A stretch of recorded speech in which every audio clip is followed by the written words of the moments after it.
24 hours to change the world. Here's your chance to shape the future.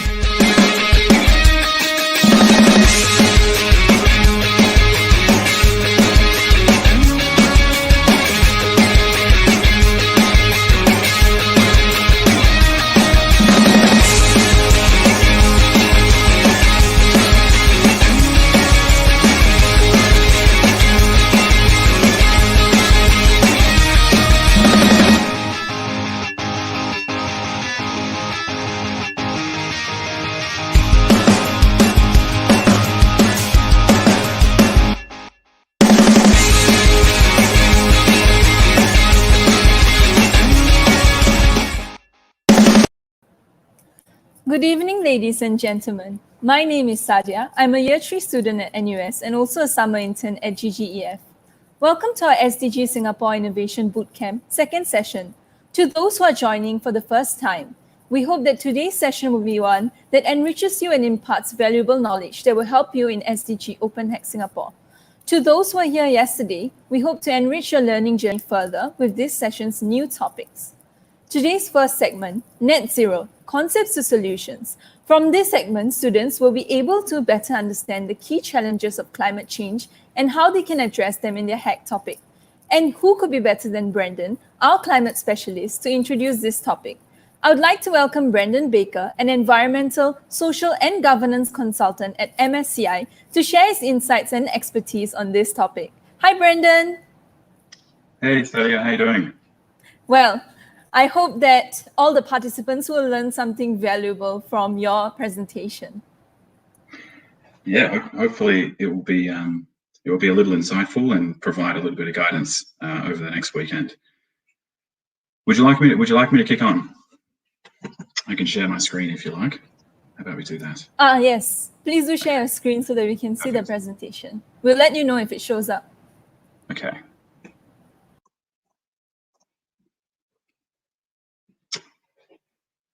All right, I think we're good. Okay. Firstly, hi everyone. I'm down in Sydney at the moment, and really nice to be part of this. Before I jump deeply into a little bit of climate change concepts, I thought it would just be good to give you some context of who I am and why we're here from an MSCI perspective, and just to hopefully give you a bit of context to when you're developing some of your SDG ideas about some other actors and broader concepts in the ecosystem of the SDGs. So I'll spend a little bit of time walking through that. And I guess as I was thinking about this to this audience, you know, a lot of the times when we're thinking about project ideas and SDGs and coming up with super cool, innovative ideas that can hopefully have an impact on the world, something that I think is often missed is scale. And I think what would be really helpful when thinking about some of these ideas is how your project can be scaled up to something that is relevant for not just, say, you know, yes, a startup, and yes, you know, angel investors, and yes, you know, all those things are great. But from an MSCI perspective, we're a massive financial services company, and we have some of the biggest investors in the world that are our clients, and there's other providers like us, and they look at companies and how those companies themselves are aligned to SDGs. So thinking about how, you know, even when you're coming up with these ideas, having that concept of scale in the back of your mind about how potentially a company might pick this up, how an investor, like a big investor, might think about these things, might just give you a little bit of color to your project. Anyhow, so I'll give you a little bit of background. MSCI, for those who don't know us, we are typically one of the biggest index providers in the world. So we're a financial services company, and we provide indexes globally. When you think of, you know, I don't know, a normal index like some here's called the MSCI ACWI Index. That's essentially a collection of some of the biggest developed and emerging market companies in the world, and we pull them together, and large superannuation funds or pension funds and asset managers can sign up to them. We've been around for a very long time. Used to be kind of Morgan Stanley, now we're MSCI, and we have all these different parts of the business. Probably there's a range of clients throughout Asia that maybe your pension fund are probably one of our clients as well.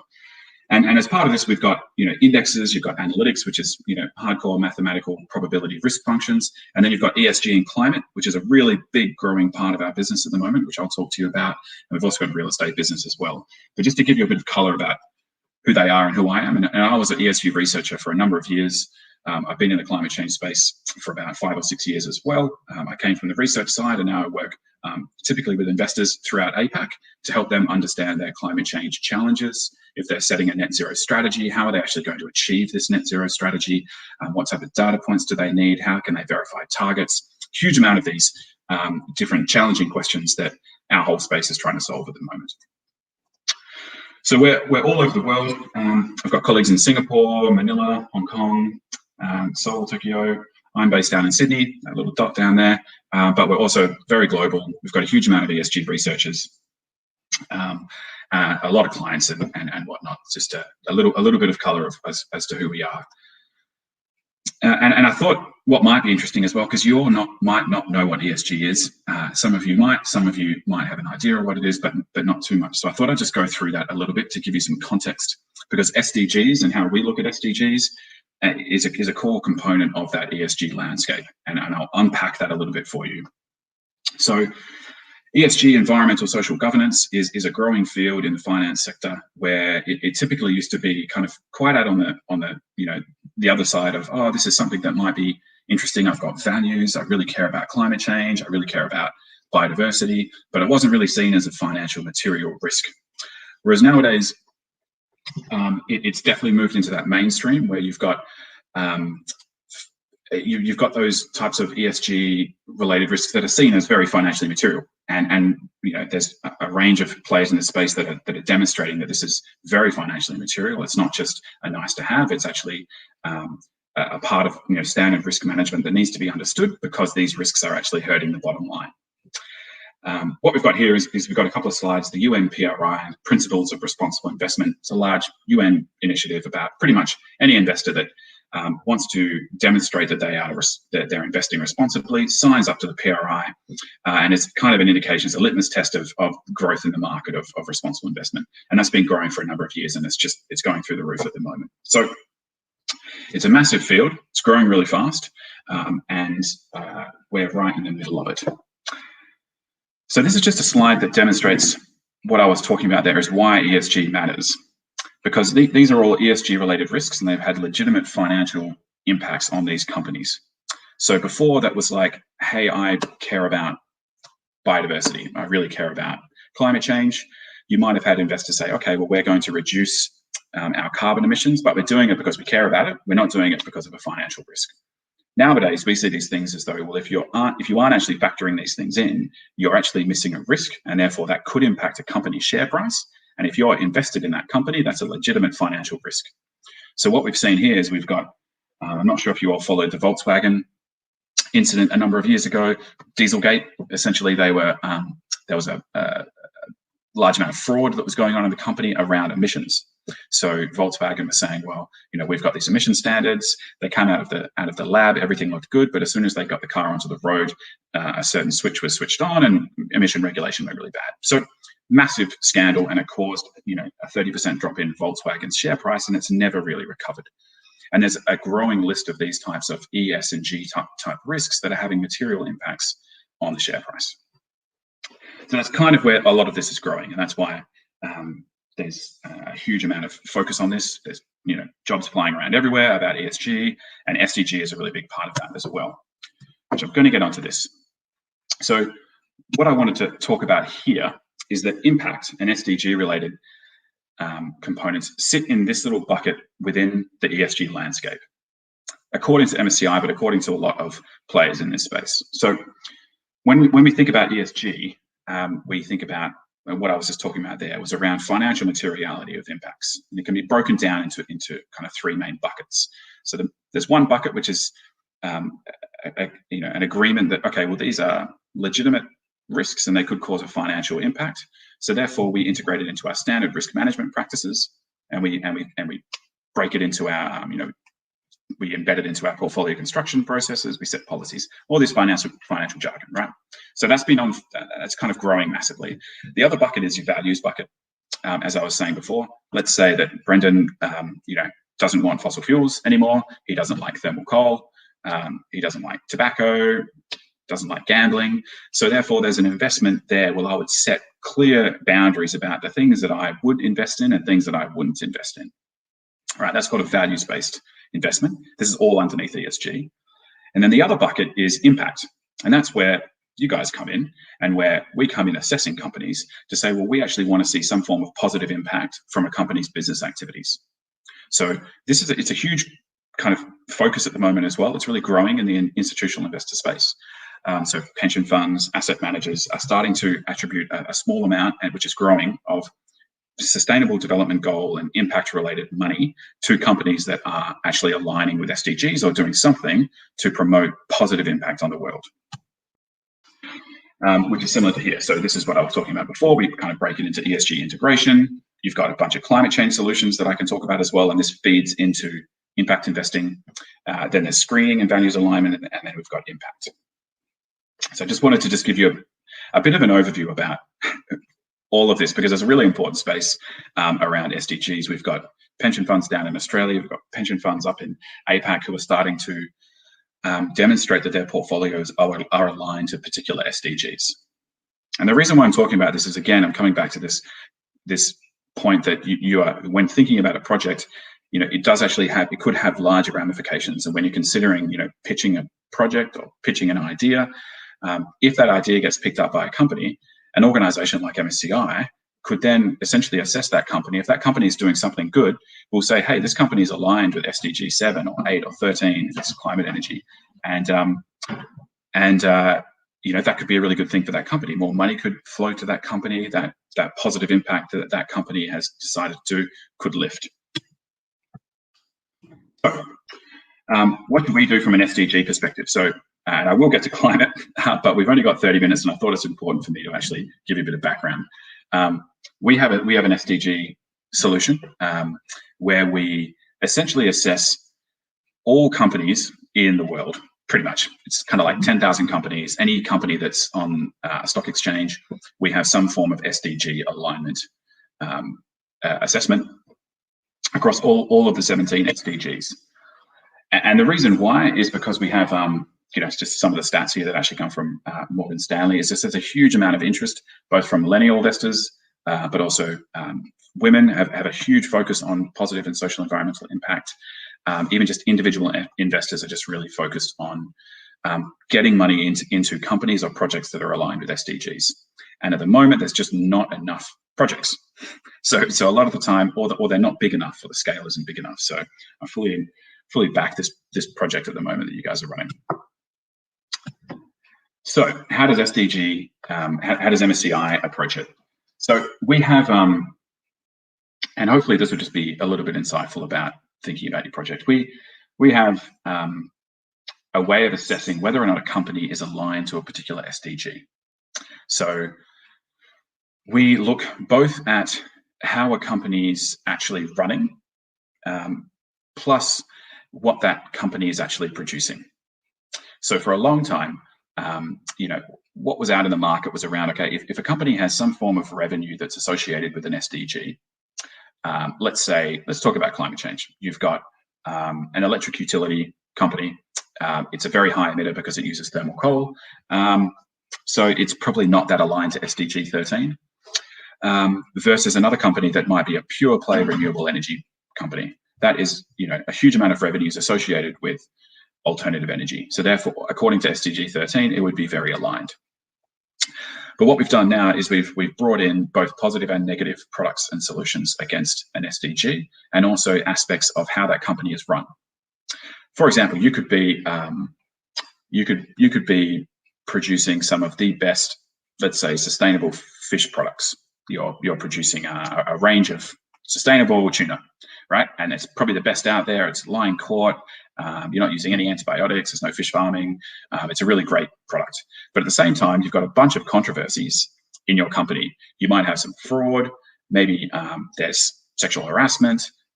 Maybe there is some dodgy dealings in the company. We pick all of those things up and say, well, yes, you're actually producing a really good product from a sustainability perspective, but at the same time, if you turn that lens backwards and you look at the company, you're not doing very well at all.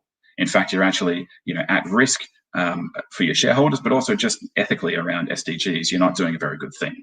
So we would net that negative component off that positive products and services that a company would have. This is probably a good example as well. So if we look at, say, an electric utility company, we'd look at how a company has been performing. So carbon emissions is typically the data point that we look at. So if the 3-year average carbon emissions of that company is reducing, that's a great thing. So it's a positive. Maybe a lot of its revenue comes from climate change solutions. That's a positive. It's got a bunch of targets. Let's say it's got a net zero target. It's got clean tech R&D. They're really great things. Cool.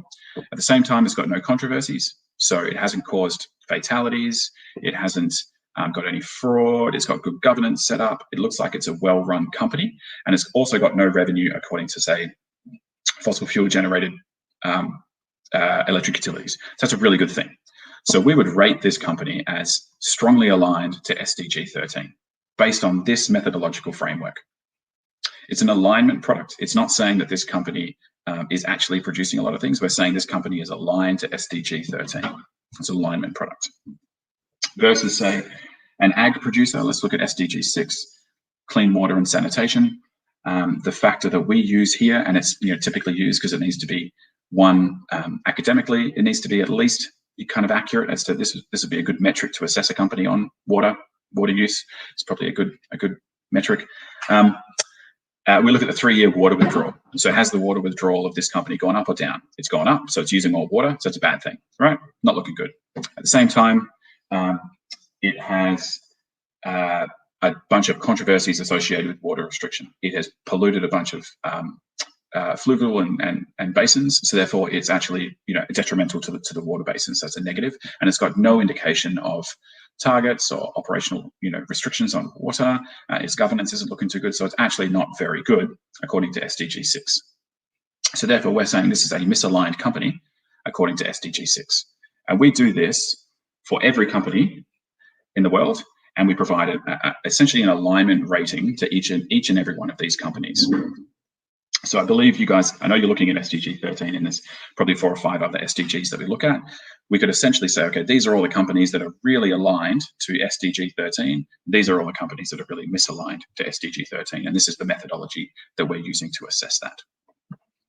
So we currently have a number of investors who are using this, large institutional investors, talking billions of money, that use products like this, report on them, set targets on them, and actually try and build that bucket of money that is going into companies that are doing something good. So I thought that would just give you a bit of an overview about kind of the context of how SDGs are talked about in the ESG world, in the institutional investor world, and might just give you a little bit of context about when you're thinking about these projects, would it kind of align to something that Msci is doing? Is this something that potentially a company would get picked up and Msci would rate it? And would that be a good thing for the world? Would it be a good thing for the company? Would it be a good thing for the investor? Because you've got to remember, all of these things don't just act kind of independently. It's very much intricately linked throughout some form of system, and that's a really important part. So this is just an example of a food company, and I'll get into some climate change stuff over for the next 10 minutes. And please, by the way, if you've got any comments or questions, please just, oh yeah, I see there's actually a bunch of questions already, but if you've got more questions, just let me know. I'd rather keep this interactive and help you guys. So a food company, again, this is what I was talking about. So they might provide a bunch of good, healthy food, right? So from an SDG 2 perspective, they are supporting kind of hunger, right? So they're strongly aligned from a hunger perspective. But at the same time, from a SDG 14 perspective, life underwater, they'd actually be implicated in a bunch of severe controversies. So from an overfishing perspective, so if you look at SDG 14, it's not looking so good. And it comes down to, we don't provide an overall net score of an SDG score. We break it down into every SDG, depending on what each company does, what each investor really wants. So I think it's just a good idea, just a good way to have a look at how we do it. Anyhow, I'm just going to quickly look at some of the questions.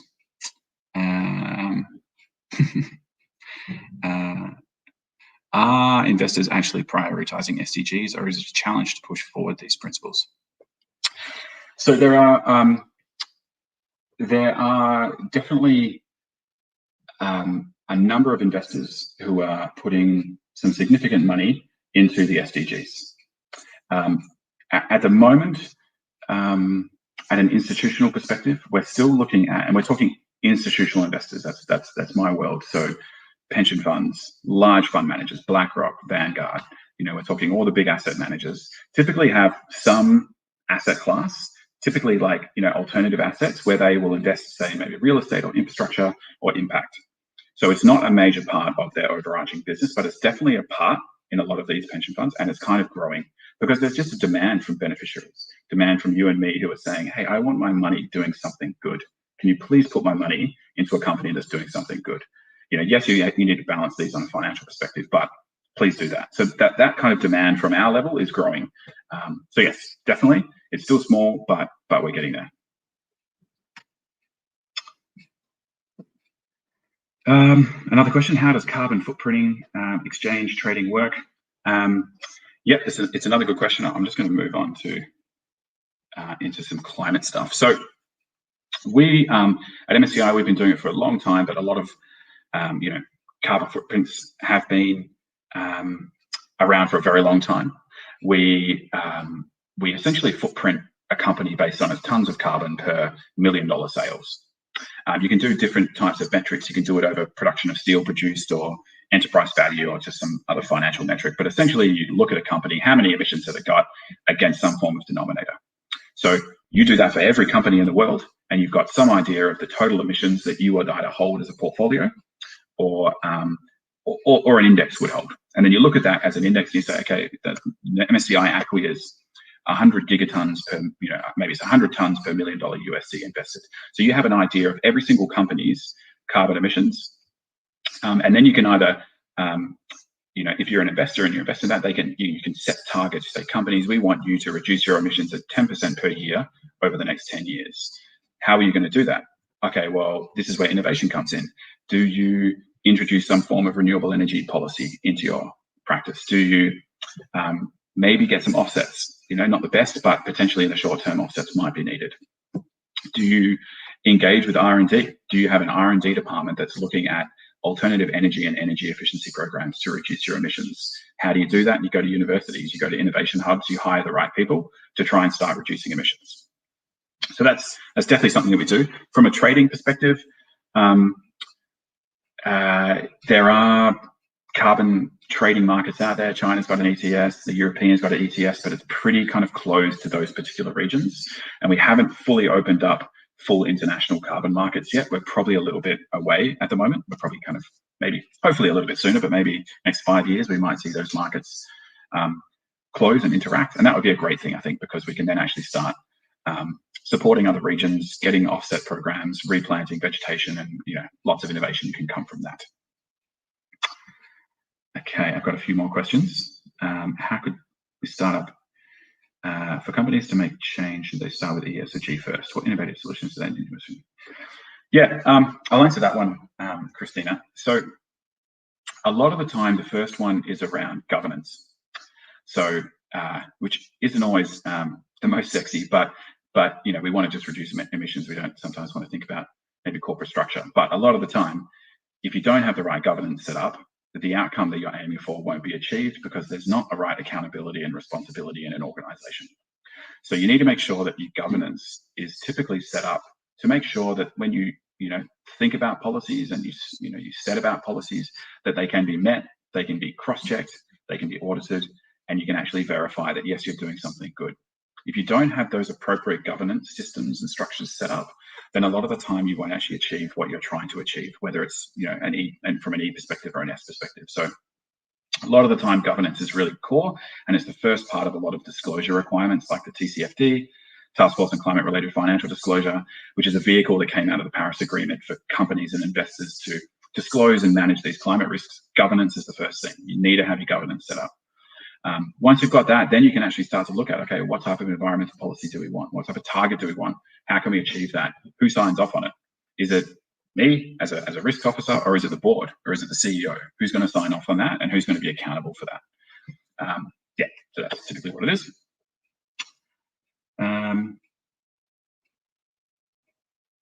Is there a change in the way we measure return on investment when accounting for social impact? It's a good question, Fang. Yeah, so like, I guess from a financial perspective, I don't think you would. You would just bring in additional factors to complement your standard return on investments. And it gets complicated because, you know, I think you have to put those impact-related factors. If you can put $1 towards those impact factors, then yes, that would implement, you know, that would impact your return on investment. But it does get really challenging because, you know, how much value is a human life? You know, how can you put a value on that? You know, so if your social impact is, we want to reduce, I don't know, poverty, or we want to reduce the amount of fatalities by implementing this project, how can you turn that into some form of financial metric? Maybe you could say, well, it's going to be less burden on the health system, or it's going to be less burden on disability systems. And you could bring in those types of financial metrics that then are added to your, or deducted from your return on investment. But it does get complicated when you start thinking about these social related components. And that's why typically they're kind of looked at in parallel, for good or bad, but that's, you know, maybe it's up to the individual project. Some things are a little bit easier to turn into a financial metric. Ecosystem services, you know, if you pollute a waterway, what's the cost? Well, the cost is, well, is that water now not drinkable? Then the community has to build a depolluter. And I made that up. If you get a depolluter, you know, how much is that going to cost the community? So therefore, that's a return on that. That externality essentially should be applied to that company polluting that water. So ecosystem services, there's a lot of work being done on that at the moment around actually, you know, getting financial metrics. Anyway, I see a lot of questions coming through, and I've got 4 minutes left.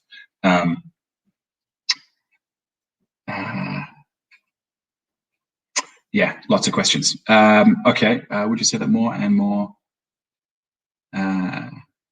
So from a startup perspective, Msci, we don't invest at that startup stage. We invest, you know, we don't as Msci. Msci supports large institutional investors, which aren't your kind of angel investors that are typically investing at that level. We're kind of further down the food chain, I guess. Would you say that more and more companies are trying to align themselves to SDGs, or is the change slow? I've definitely seen quite a rapid shift over the last kind of 3 years. Before it was, we didn't really know how to do it, but the tools, and I think it's definitely coming down to the tools. There's definitely a lot of, you know, if you look at most large companies that are listed on some stock exchange, there'll be at least 20–30% of them that have some form of sustainable development goal reporting. So, you know, that wouldn't have been the case 5 years ago. Probably wouldn't even be talked about. So in a short amount of time, we've got a large amount of companies that are at least disclosing about it, which is always the first part, is like disclosure leads to some form of management. So now that they've disclosed about it, they're kind of saying, okay, well, we need to do something about it. And then they might need to go, okay, we're going to increase our alignment to SDG 13 in our portfolio or our company by 30% by 2050. So disclosure is that first part. We're definitely seeing that. I realize I have 2 minutes left, so I could answer questions, or I could give you a little bit of climate change, but I didn't even get to climate change. Maybe I'll just quickly talk about this for 1 second. You guys, this was around SDG 13, but this is just an example that I wanted to finish on. Is that hi, Brendan. We'd just like to say that the next speaker will actually be taking less than 30 minutes, so you can actually have 5 more minutes if you wish to. Yes. All right, cool. Thank you. That sounds great. Yeah, no dramas. I just want to finish on this slide, just to maybe set the scene around climate change. So, not sure if you're all following the whole net zero thing that's going on at the moment, but there's a huge amount of net zero commitments globally by governments, by companies, by institutional investors. Everyone's talking about net zero. It's a great thing. That's what we need to get to. We need to get to a 1.5 degree world. Net zero is that pathway to get there. How do we achieve it? So what we did is we looked at our essentially MSCI ACWI, which is I think it's the I Alliance, about 9,000 companies. Across those 9,000 companies, there is a very, very small amount of companies that are actually aligned to 1.5 degrees. Yet that is where the world needs to get to, and companies make up a huge amount of that. So what we see here, we've got this kind of current policies that here are about, so underneath business as usual, we're hitting about 3.5 degrees. Not good for the world. If we look at the NDCs, your nationally determined contributions, and we actually reach them, we might get to about 3.2 degrees. So we're still, nearly 1.5 degrees away from actually where we need to get to from the Paris Agreement.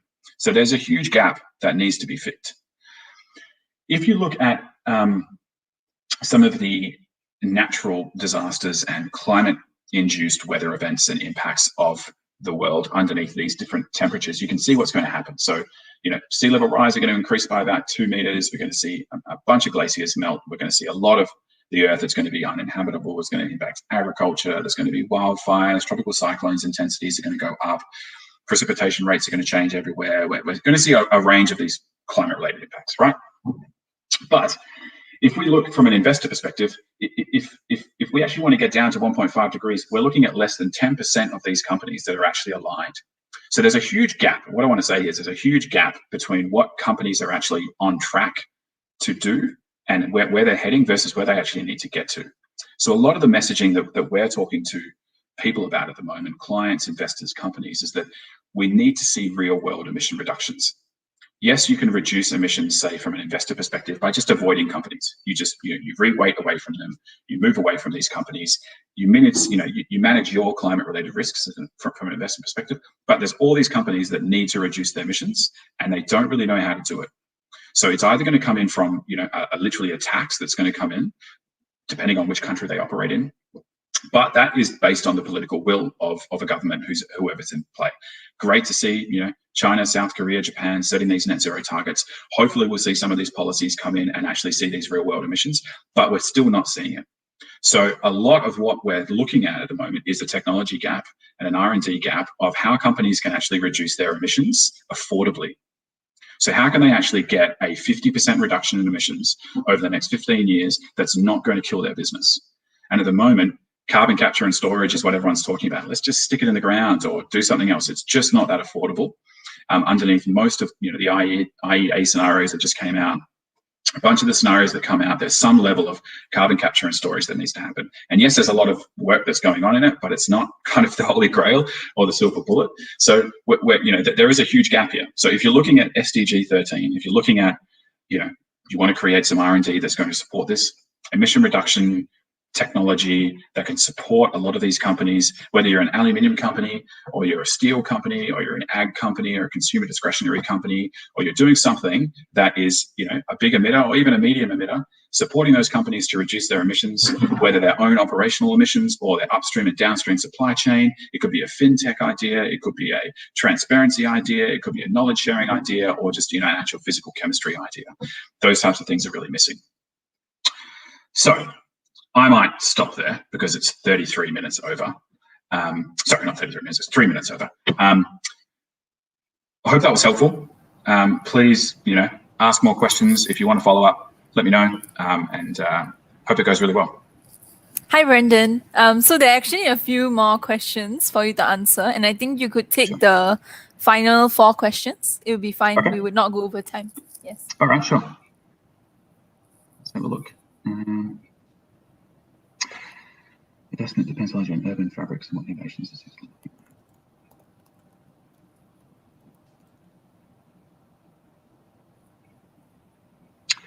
Don't know too much about the urban model. If you could provide a little bit more color on that. I haven't actually had that term much, but I'm assuming it's about the type of city and the activities that are going on in the actual city. So I might come back to that one. There's a question here, do you assess companies for all SDGs or only for SDGs related to their business? So, and do we look at supply chain? So we look at all SDGs across all companies. So not every company is going to be aligned or misaligned. It could just be neutral because they just have no business activity associated with an SDG. But what we do is we look at specific revenue lines and we essentially say, okay, does this company have a specific revenue line? That is the key target for, say, SDG 4 and SDG 7. If it's got no revenue lines associated with it, it's essentially a neutral company for that SDG, according to our methodology. Right, there are other methodologies out there from an alignment perspective, but that's what we do. We don't actually look at supply chains. It'd be great. One of the things that, typically is a struggle in this space as well is upstream and downstream supply chains. So, we just released a Scope 3 emission data set that looks at all of the 15 categories of Scope 3 emissions in your upstream and downstream supply chain. But it's really challenging. Only about 15% of the ACWI IMI actually disclose Scope 3 emissions, and they poorly disclose them. You'll have an oil and gas company that will disclose business travel when we actually want to know, well, it's an oil producer. Its major Scope 3 emissions are its use of sold products, Scope, category 11, disclose that, but they don't. So we have to somehow estimate all these emissions, which we do. And we've got a pretty sophisticated estimation model. But again, it's based on reported figures. There's a level of uncertainty there, and companies are going to do different things. But at least it's some indication of how a company might be exposed to its upstream Scope 3 risks. So you do it at like an industry level or some form of business activity level to get an idea, but still it's just an approximate. So providing a little bit more granularity and accuracy on upstream and downstream value chain Scope 3 emissions would be fantastic for this space. Brendan, we've actually run out of time for the Q&A segment right now. So okay, no worries. Perhaps you could sort of like maybe provide your LinkedIn or email for participants to ask you questions through, so that they can still connect with you after the bootcamp as well.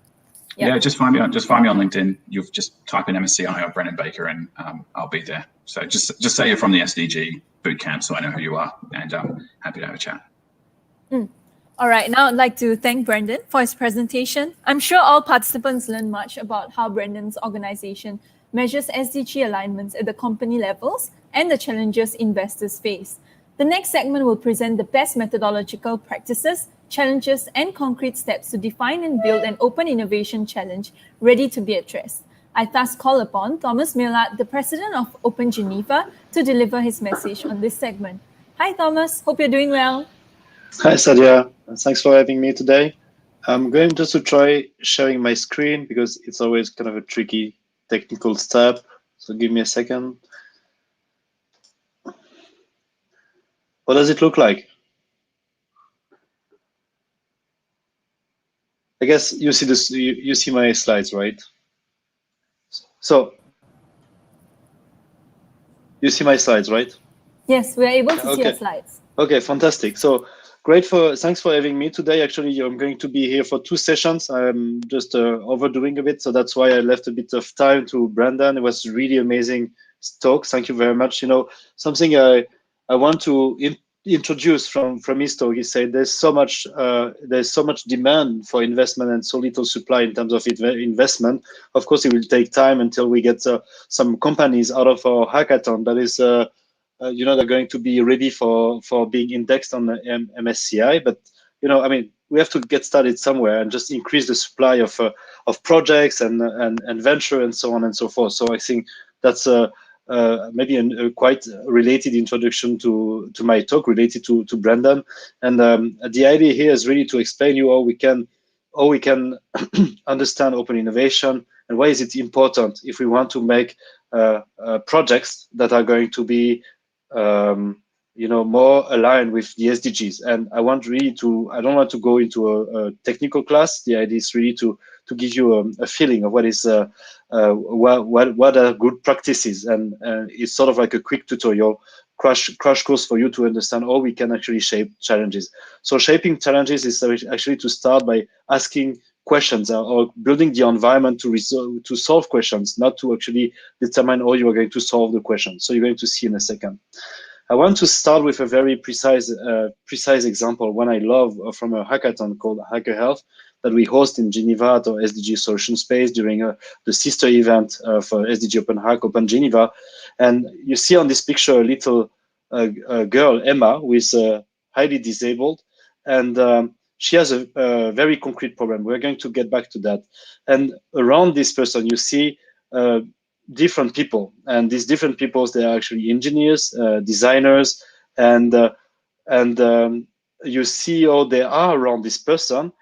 They really have they really give a feeling of of being compassionate, being attentive to the problem that Emma has. So I'm going to show a video, if it works, in a few minutes, on what is the problem of Emma. But you already see in the challenge that these people are working on, there's really a sense of connection with the person who is actually having a problem, and that's an image that I find very strong and very powerful. And this, I wanted to have that as an introduction for my talk now. So first thing is, we want, not all innovation or innovation processes are actually deemed to be open. I mean, you have plenty of companies that are doing R&D, and they are just doing great R&D in their office, and they don't need to actually do open innovation. So what is special about being open? First thing is, you will see open innovation is great when you really need to solve concrete problems with broad resolution possibilities. Because if you have a concrete problem, you have a really concrete idea of what you want to do, but you don't know how to resolve it, and you know that actually how to solve it will require different skills. Then you really have an interest to get it open. Just to make sure that you're going to gather the skills and the people that can help you to resolve the skills. The second point, which is pretty much related to the hackathon, which is about delivering, actionable innovation very quickly, or at least proof of concept or prototypes of innovation that you want to deliver quickly. Well, actually, you need immediate use case bootstrapping. So use case is actually showing that what you're thinking of as an innovation, or prototyping as an innovation, is actually making sense. And for that, you need enthusiast people. So you need to have a chance to actually talk to people who are not specially skilled or experts, but actually they just like your idea and they want to follow it, and they want to be supporters. And supporters can be just cheering on the idea. It can be also giving some feedback, just and maybe just recommending your idea to other people, and so on and so forth. These people, very often, these enthusiasts or supporters, sometimes they are not really considered in the innovation process. But if you're an innovator, the worst thing you fear is you should fear is actually to be alone with your innovation, because an innovation is something that is deemed to spread in society in a way or another. And then it goes to the third part, which is social acceptability is required.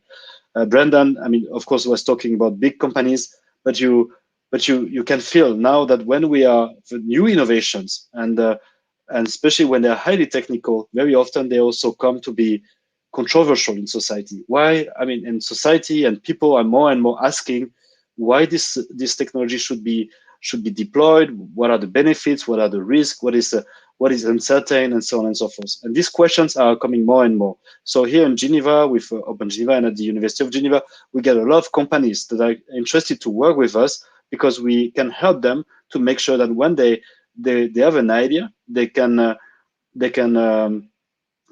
sort of come to a hackathon with a challenge, and they can test the social acceptability of this of their idea. So typically, we work with the Geneva utilities to actually help them think about ways to increase the social acceptability of their ideas. And when you think about that, what is needed to actually bootstrap or test your social acceptability is certainly cultural diversity. If you have only the same people, the same monoculture and you are presenting your innovation to only a few people with the same monoculture, is not going to give you a good sense of how acceptable socially the ideas. But if you test it across cultures, across gender, across generations, and then the more people are enthusiastic in this heterogeneous social, professional, or just social classes, the better, the more acceptable your solution, and probably also the bigger the market you will have with your idea. So in the end, you see that if an idea or a project is socially acceptable, it's also a chance for your business to actually become more successful on the long run. So very quickly, there are 5 steps to build an open innovation challenge. So again, here is not to think of the solution. We don't care about the solution. We want just to build the environment to actually ensure that we are going to have a good resolution process. First thing is really you want to identify concrete problems that call for practical solutions. So now I'm going to try to share my video, and I really hope no sound is going to go through. Let me know if it's not the case.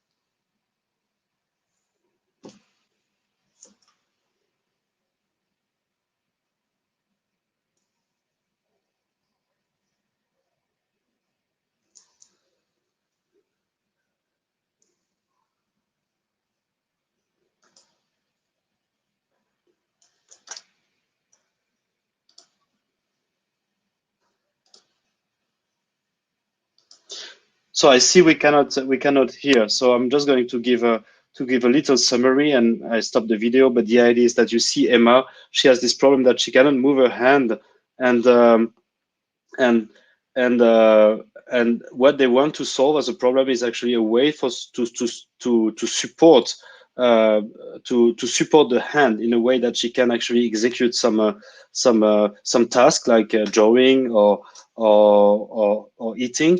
And then they were going to talk about another challenge. So the first one was solved from a previous hackathon, but the next one was how to actually find a way to because Emma cannot actually bring a hand to her mouth to eat.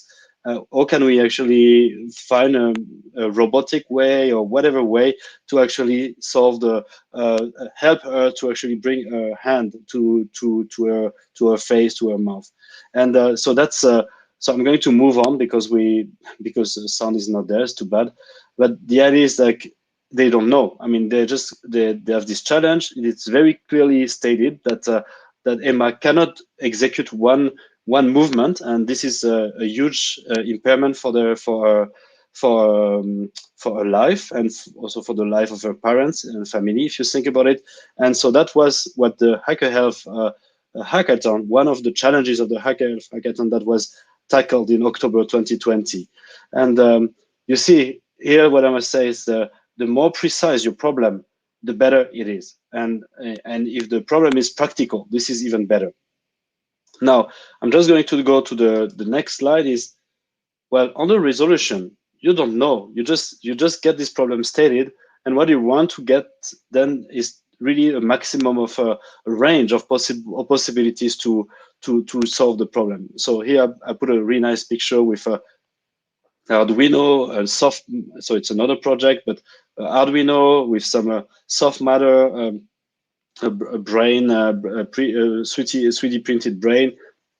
And this other project where scientists, they were trying to actually, if you have, you're taking an MRI, a magnetic resonance imaging, you can see in live now, in functional MRI, you can see in live which parts of the brain are actually illuminating in real time as as connections occur in the brain. And so in this project, actually the innovators, they wanted to come up with a model where actually they could replicate the brain and the illumination of the parts of the brain that were active following stimuli in a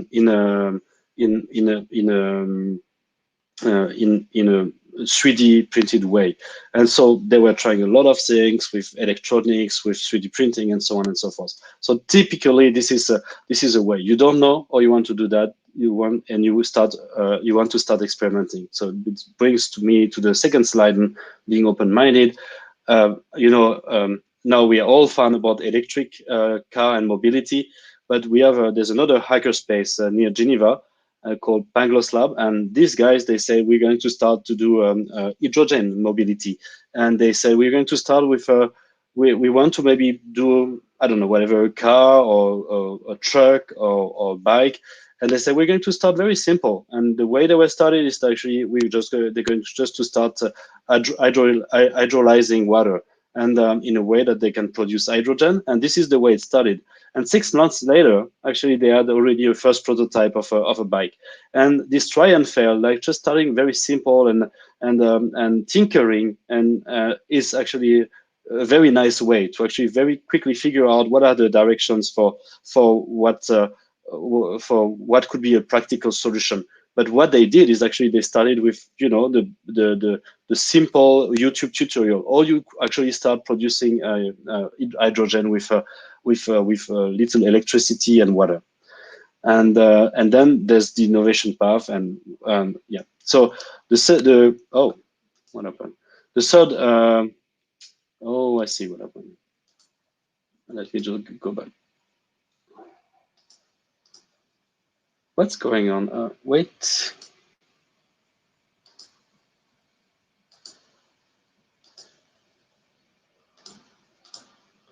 Sorry, I think there's a little issue.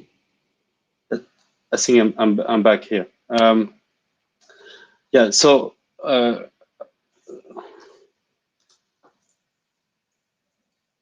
So this was the little hydrolysis system that I was talking about, that probably you didn't see in the slides. So here I'm back with my slides, and then we want to the third step of the 5 steps for defining and shaping a challenge is actually to identify a few key people who are fully engaged in the challenge, and these people, they are going to be busy building a pitch for the challenge to actually broadcast, to find more people we can help.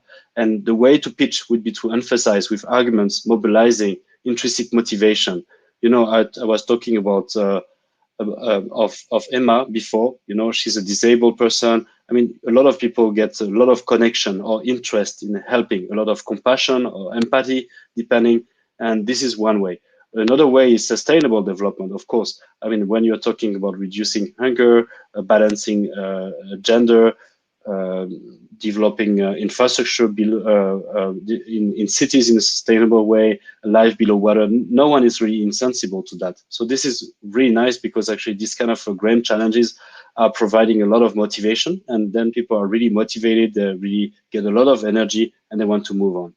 And then, of course, the argument should be also mobilizing a broader public. So you want to explain things simply. What is this challenge? Why is it important for society in general? But also, why is it accessible to a lot of people?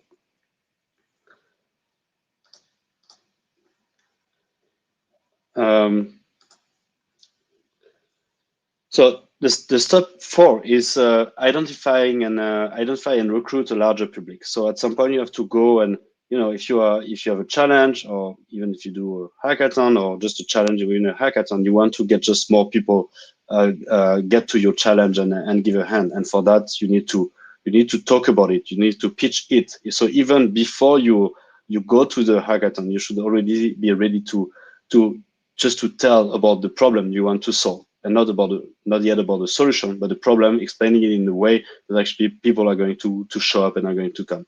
So here this was a pitch session at the CERN Mobility Hack that was organized during Open Geneva in 2019, and this is an example of a pitch session where people will just present what they want to do, and try to gather more folks to work in their group.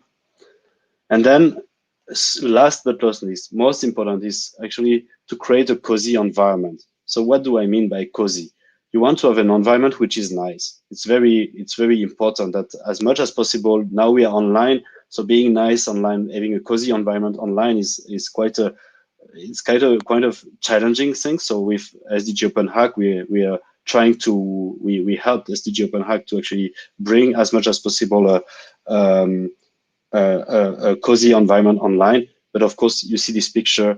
This is a very nice facility in Geneva, a big hackathon, and you see people just going around, talking, being very casual.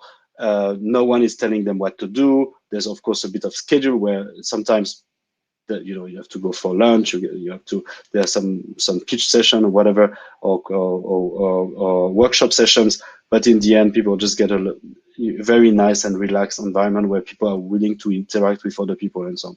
And this cozy environment is very important because it brings sort of like a safe place, a place for people, so they don't feel judged, they don't feel necessarily challenged, but they feel they can just open up, think out of the box, and relax, and be at I would say a psychological ease. So that's a very important thing. And we also know that when you have these environments that are not the routine environments where you work usually, actually you're going to get more creative because you get just some fresh air, some fresh view, and yeah, this environment is very important. So when you're thinking of pushing a challenge, think about a place where that can be also iconic to your problem. So that's the problem you want to solve.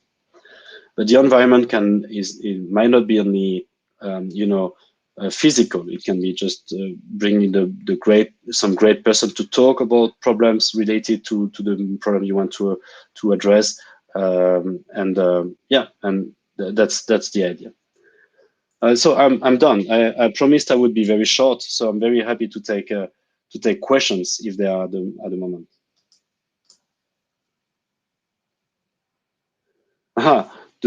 Do you have pitch tips on how to pitch effectively? I think John Zimmer is going to talk about that in a few minutes, so I don't want to spoil his presentation. I think that's going to be something you will have.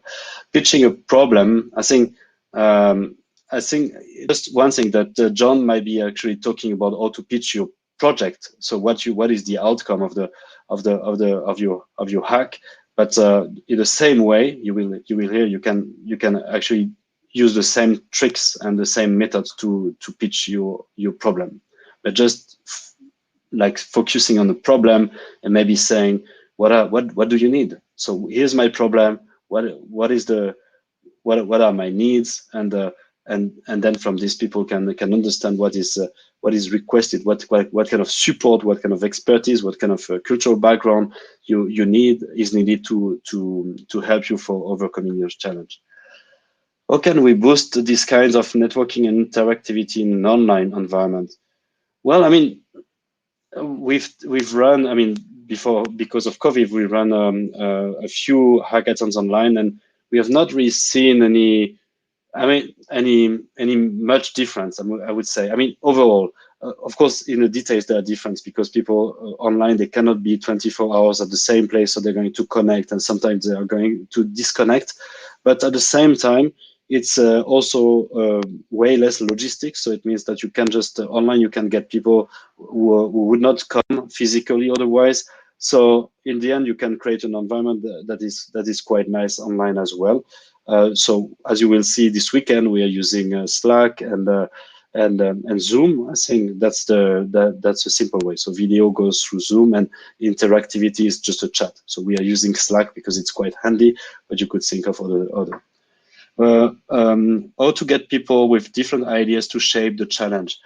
I mean, shaping the challenge is.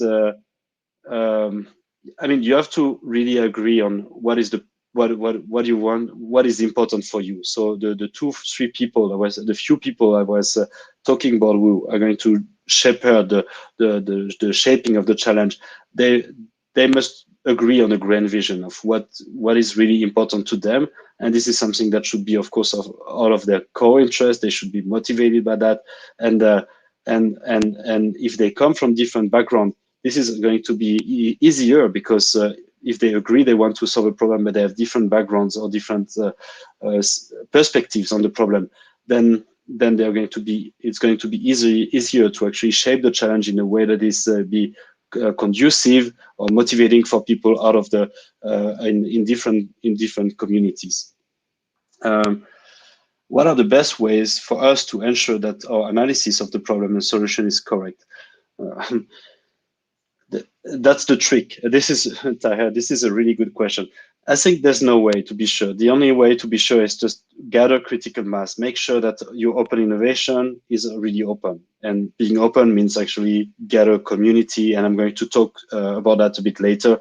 The community is absolutely important. So the way you think of the solution is that actually you don't think about the solution. You think about who are the people who are going to come up with the solution. So it's sort of like meta if you think about it. It's a meta solution. So we don't know how to solve the problem. So that's why we're going to ask the community, build a community by exposing clearly what are the goals, and then actually build a community and let the community decide what is important. So this is, and what is a good solution. And this is, and not only decide, but actually contribute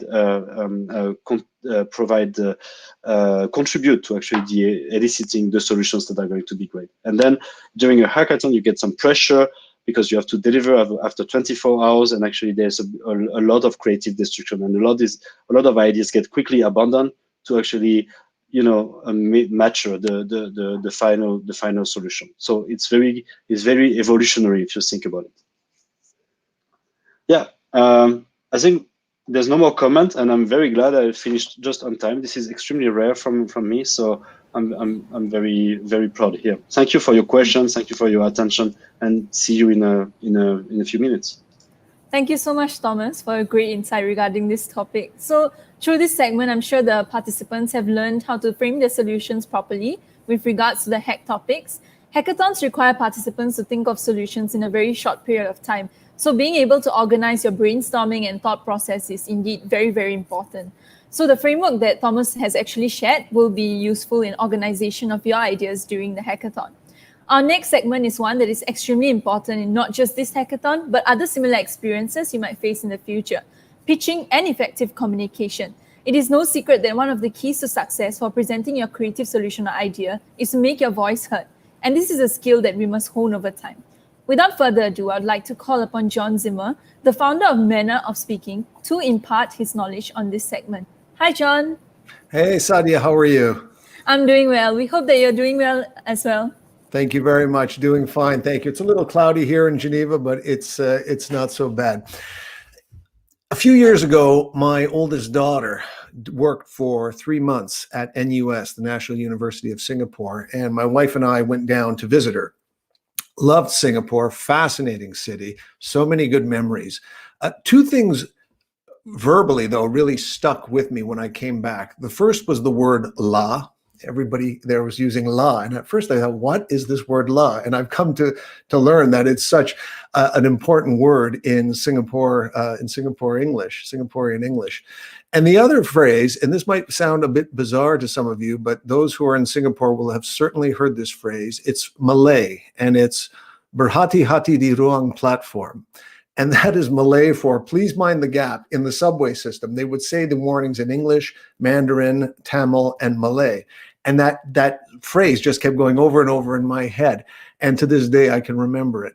And when you think about a pitch or a presentation that you make to an audience, you want your message to be just like that phrase that is in my head. You want it to stick. You want it to resonate. You want the people to leave your presentation and remember what you said and to be easily able to recall it. Because in today's world, we are all being bombarded by thousands of messages every day, from emails to phone calls, from Instagram to WhatsApp to Slack to anything you can think of, to advertising.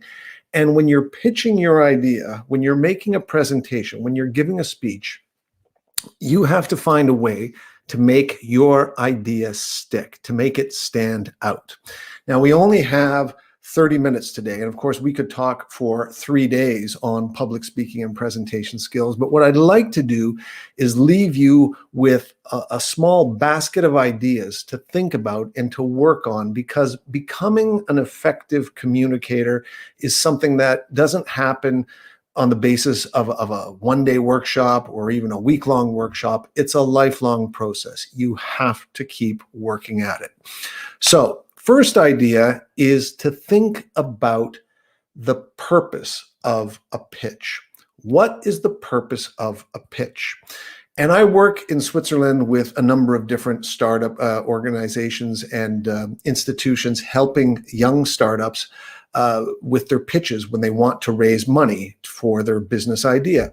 And I'll always ask them, what's the objective of the pitch? And sometimes they just have 5 minutes. And so often the answer is 100,000 francs, 500,000 francs, 250,000 francs. And I always ask, what do you think the chances are that I'm going to give you 500,000 francs based on 5 minutes? And that always gets them to reflect, and they think, probably not very good. And I say, no, the chances are zero. There is zero chance that I'm going to give you 500,000 francs after just 5 minutes. What's a more realistic objective? And they think, another meeting? Now we're thinking. Because when you are putting together your ideas, that are related to the Sustainable Development Goals, you've got to start thinking not in terms of just the ultimate objectives, but the steps along the way to get there. And if you can move your audience to take this first step, to get them even a small first step in the direction you want them to go, then the chances are much greater that they're going to go the whole way. So for me, the objectives of a pitch are really threefold. The first is to stimulate interest. You want your idea to stick out. You want people to think, that's an interesting idea. That's something interesting. I haven't thought of that before. Stimulating interest is one of the first things you want to do. Second thing you want to do is you want to build trust. You want people to think, here's somebody who knows what she's talking about, who knows what he's talking about, who is going to do the work, who is going to be responsible with any money that I give them, who is going to report regularly, who is going to monitor the program, who's going to make it a success. Because when people invest in your idea, they want to trust you. They have to trust you. They have to think that, yes, this is somebody with whom I would like to work. So building trust is the second objective. And the third objective for any pitch, in my view, is to start a conversation. Ideally, what you want is the pitch to evolve into a conversation where you're going back and forth and exchanging ideas and each learning a bit more about the other. And that's the ideal thing that you want. So keep in mind that these are the real objectives of any pitch when you first start. And then if you can get people interested, if you get them trusting you, if you get them wanting to engage with you, then you can move them on to the next step. A longer meeting, more detailed discussions, that kind of thing. In any pitch, whether you are pitching a social enterprise project or a commercial project, whether it's a product or a service or an initiative, whatever, you need to be able to explain clearly what, first of all, the problem is that you're trying to solve. And I don't know any of you, but I suspect that I know at least a few things about you. You're intelligent, you're hardworking, you're motivated. You wouldn't be here in this conference if you weren't those things. But the thing is, it's not about you. It's always about the audience. And when you're thinking about the audience, you've got to think of two things. First of all, is your idea clear to the audience? It is obviously going to be clear to you because you've thought about it, you've worked on it, you've planned this out, you've rehearsed the pitch, you've gone over this. It's so clear in your mind. I could call you up at 3 o'clock in the morning and say, tell me about your big idea. And you would be able to do it. That's how well you know it. But if I'm listening to your idea for the first time, I may not understand all of the subtleties, all of the distinct aspects of the problem as well as you do. In some of my courses here in Switzerland, I will have people come to the front of the class and I will say, you have 90 seconds to explain to us what it is that you're working on.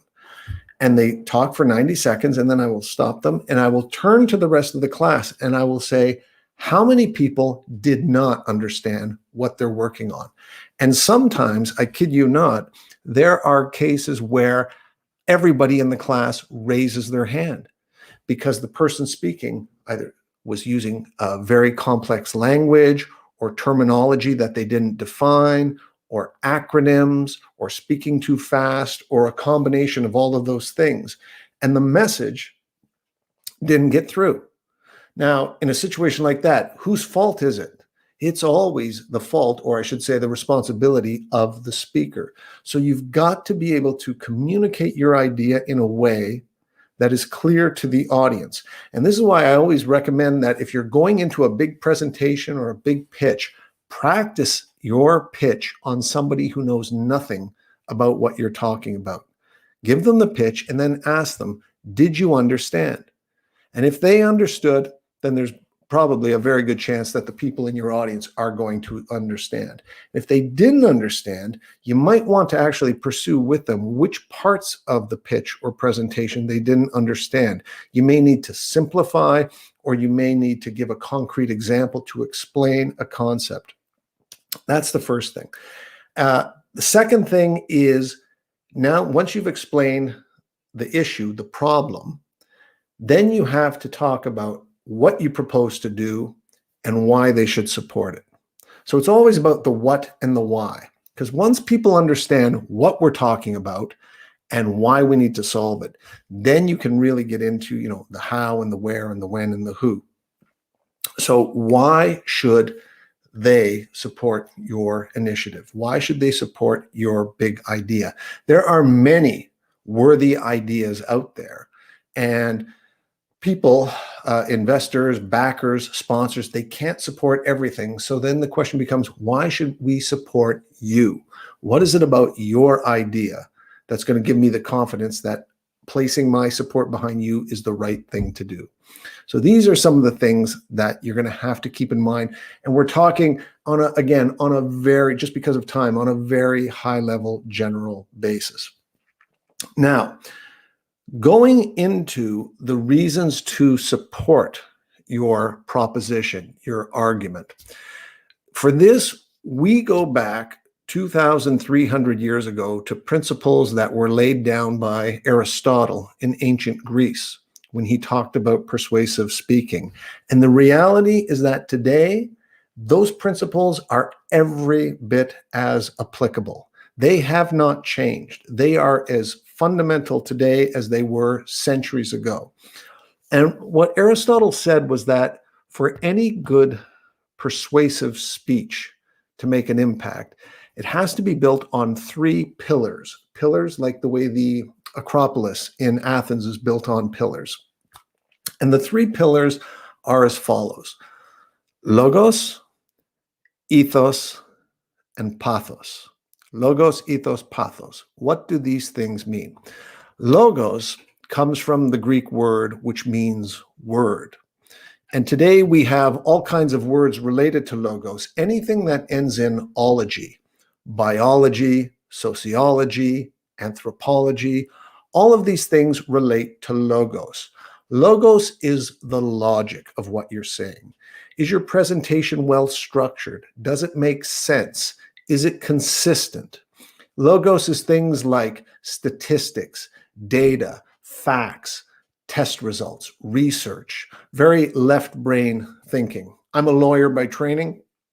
I'm very logos. I had to deal many times with cases with lots of evidence, witness statements, documentation, and I had to look at it and put it together in a logical way that would be most persuasive for the court. So your pitch, your presentation has to have this logos, this logic to it. The second pillar is ethos, and ethos comes from the Greek word meaning morality.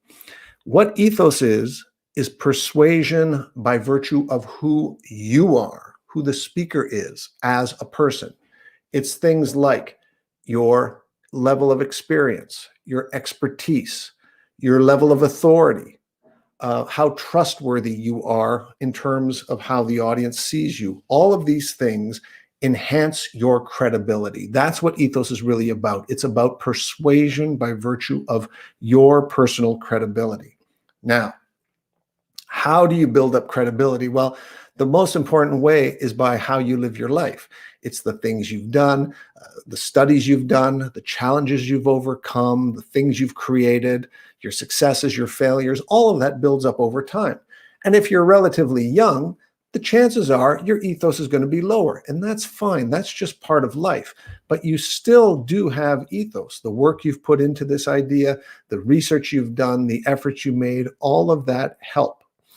The one area of ethos over which you do have immediate control is how you speak, how you present.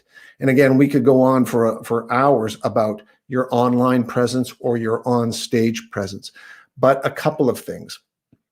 You want to speak with energy, with enthusiasm, not over the top, not exaggerated enthusiasm. And of course, having worked many years in the United Nations system, I'm well aware of and very sensitive to different cultural issues. You want to be appropriate to whatever the scenario, the setting is in which your audience is located.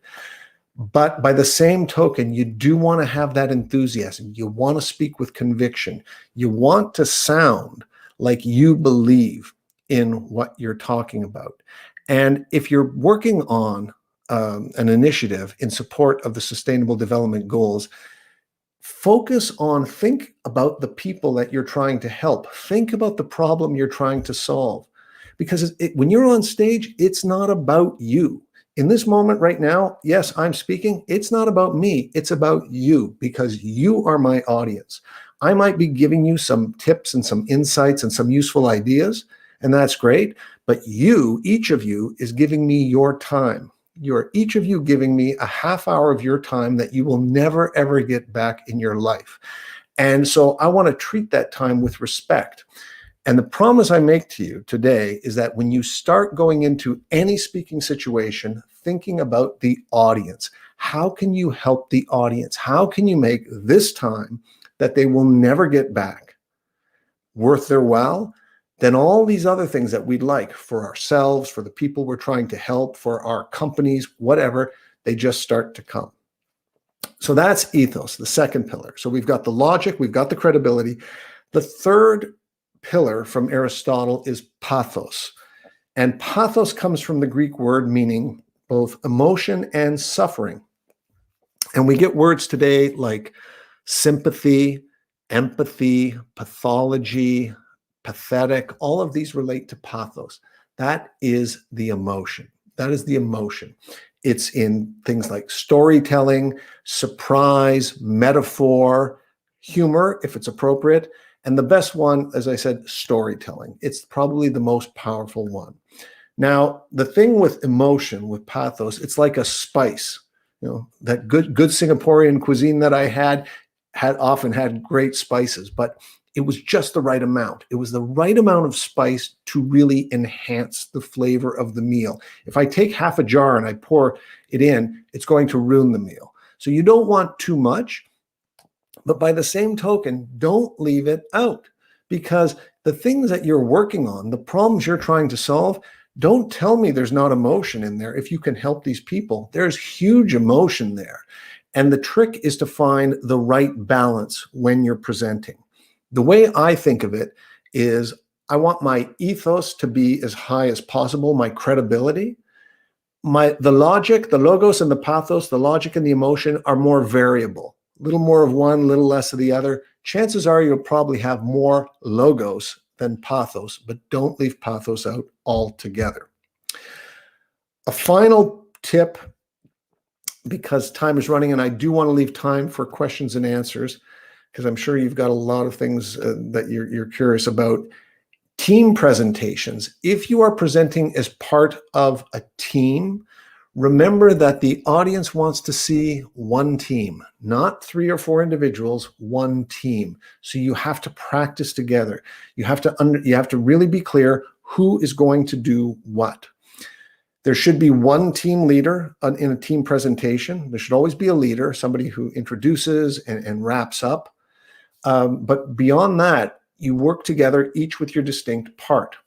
Transitions from one team member to another team member are very important in this regard, because too often I see team presentations where somebody finishes speaking and then they just gesture to the next person without saying anything, as opposed to saying, I've now told you about the problem and the market opportunity. Here to tell you about how we think we can solve it is so-and-so. That's a transition. And it's important for team presentations. It's also important if you're just presenting by yourself to mentally allow the audience to shift gears. You need that little bit of space in between key ideas for me and the audience to think, okay, he talked about this, now he's going to talk about something different. And that is an important thing to keep in mind. In terms of resources, I'm going to just hit in the chat. If you want to know more, here is the link to my website. And I've been writing a blog on public speaking and presentation skills for 12 years. And there are almost 900 different articles in there that you can read at, over time on all kinds of things related to public speaking, persuasive speaking, everything from slide design, voice, structure, all of these different things that are important for any pitch. So you can go there and have a look there. And there's one book recommendation that I'm going to make to you, and it's this book right here. Let me make sure it's in there. It's a New York Times bestseller, and it's called Made to Stick, and it's by Chip and Dan Heath. And it's a fascinating book. The subtitle is called Why Some Ideas Survive and Others Die. And this is my favorite book on public speaking. And the irony is that it's not even really about public speaking. It's about why we remember some things, how we can make things stick in the minds of our audience. And in it, they talk about what are the characteristics of a sticky message, something that sticks. And very simply, very succinctly, they are simplicity, unexpectedness, concreteness, credibility, emotion, and stories. And in my blog, which you now have the link for, I did a 7-part series on the different aspects of stickiness. So you can have a look. But I encourage you, the book is really worth having a look at. It's been published in at least 15 languages, including Mandarin, and many others as well. So I leave you with that. Now, time is good. I said I would speak for about 20 minutes and then take about 8-9 minutes of questions before I conclude. So before I conclude, I'm sure you have questions. What questions do you have for me on pitching? And I have no idea where the questions are going to come up, so I can't tell where they appear.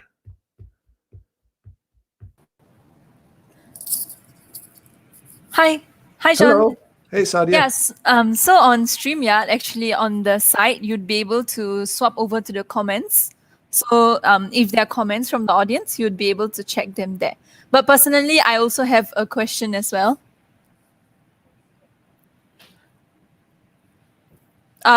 So I would like to ask John about how formal or informal someone's pitch in a hackathon should really be.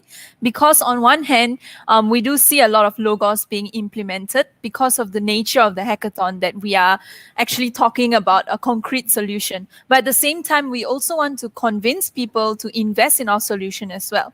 So what is the balance of formal and informal that we should have in our pitches? So I caught just the second half of your question, because when I swiped left, I actually left the whole studio and had to come back in. So can you just quickly repeat the very beginning?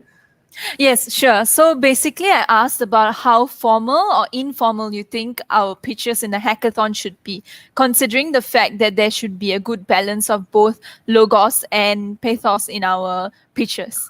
I mean, it all depends, level of formality depends a lot on the audience. And again, the more you know about your audience, when you think about the audience, if it's a very formalized audience, then you're going to want to be more formal. If not, then you can be a little more a little bit informal, if I can put it that way. In my opinion, audiences, I want to see, if I'm in the audience, if I'm a potential investor in your idea, I want to see that you've thought about this, that you are responsible, that you're serious, that you're intelligent.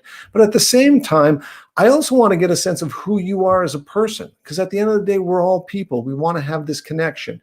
And I want to do business, but I also want to do business with people whom I enjoy working with. So I think it really depends on the audience. But, even when I was pleading cases in court, if the opportunity arose for some well-timed humor or something like that, I would do it. And it was always very much appreciated, because even judges and lawyers, most of them are human as well. Hi, John. So the next question we actually have is from Jennifer. She asked... Now I see it. Yeah. Sorry. So sometimes Jennifer, sometimes while presenting, speaking can become overwhelming. How can we proceed with the pitch? It can be stressful. It can be overwhelming, especially if you're not used to speaking in public. So a couple of ideas. Before you go on stage, do some warm-ups, do some exercises. Before I came on today to speak, and I'm speaking on 4 different occasions today, literally what I did was I would stand up and lightly bounce up and down, swing my arms around. I even did a few push-ups on the floor. I don't want to be all sweaty, but I want to get the blood going. I want to get the oxygen coursing through my veins. And it's also a great outlet for this adrenaline that builds up. The other thing you can do is doing some very deep breathing exercises where you just inhale through the nose to a count of 4, you hold for a count of 4, you exhale deeply through the mouth for a count of 4, and then you pause for a count of 4. And you repeat that cycle. If you can hold your breath longer, you can do it to a count of 6. It's known as box breathing. In for 4, hold for 4, out for 4, pause for 4.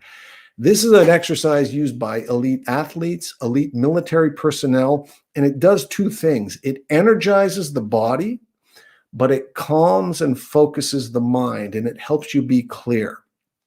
The other thing that comes to mind, Jennifer, is that if you're overwhelmed and the stress is flowing, there's a good chance that there's going to be a tendency to speak fast and to keep speaking and to go from one idea to the next because I really want to get this idea across and I've got so much to say and I'm nervous.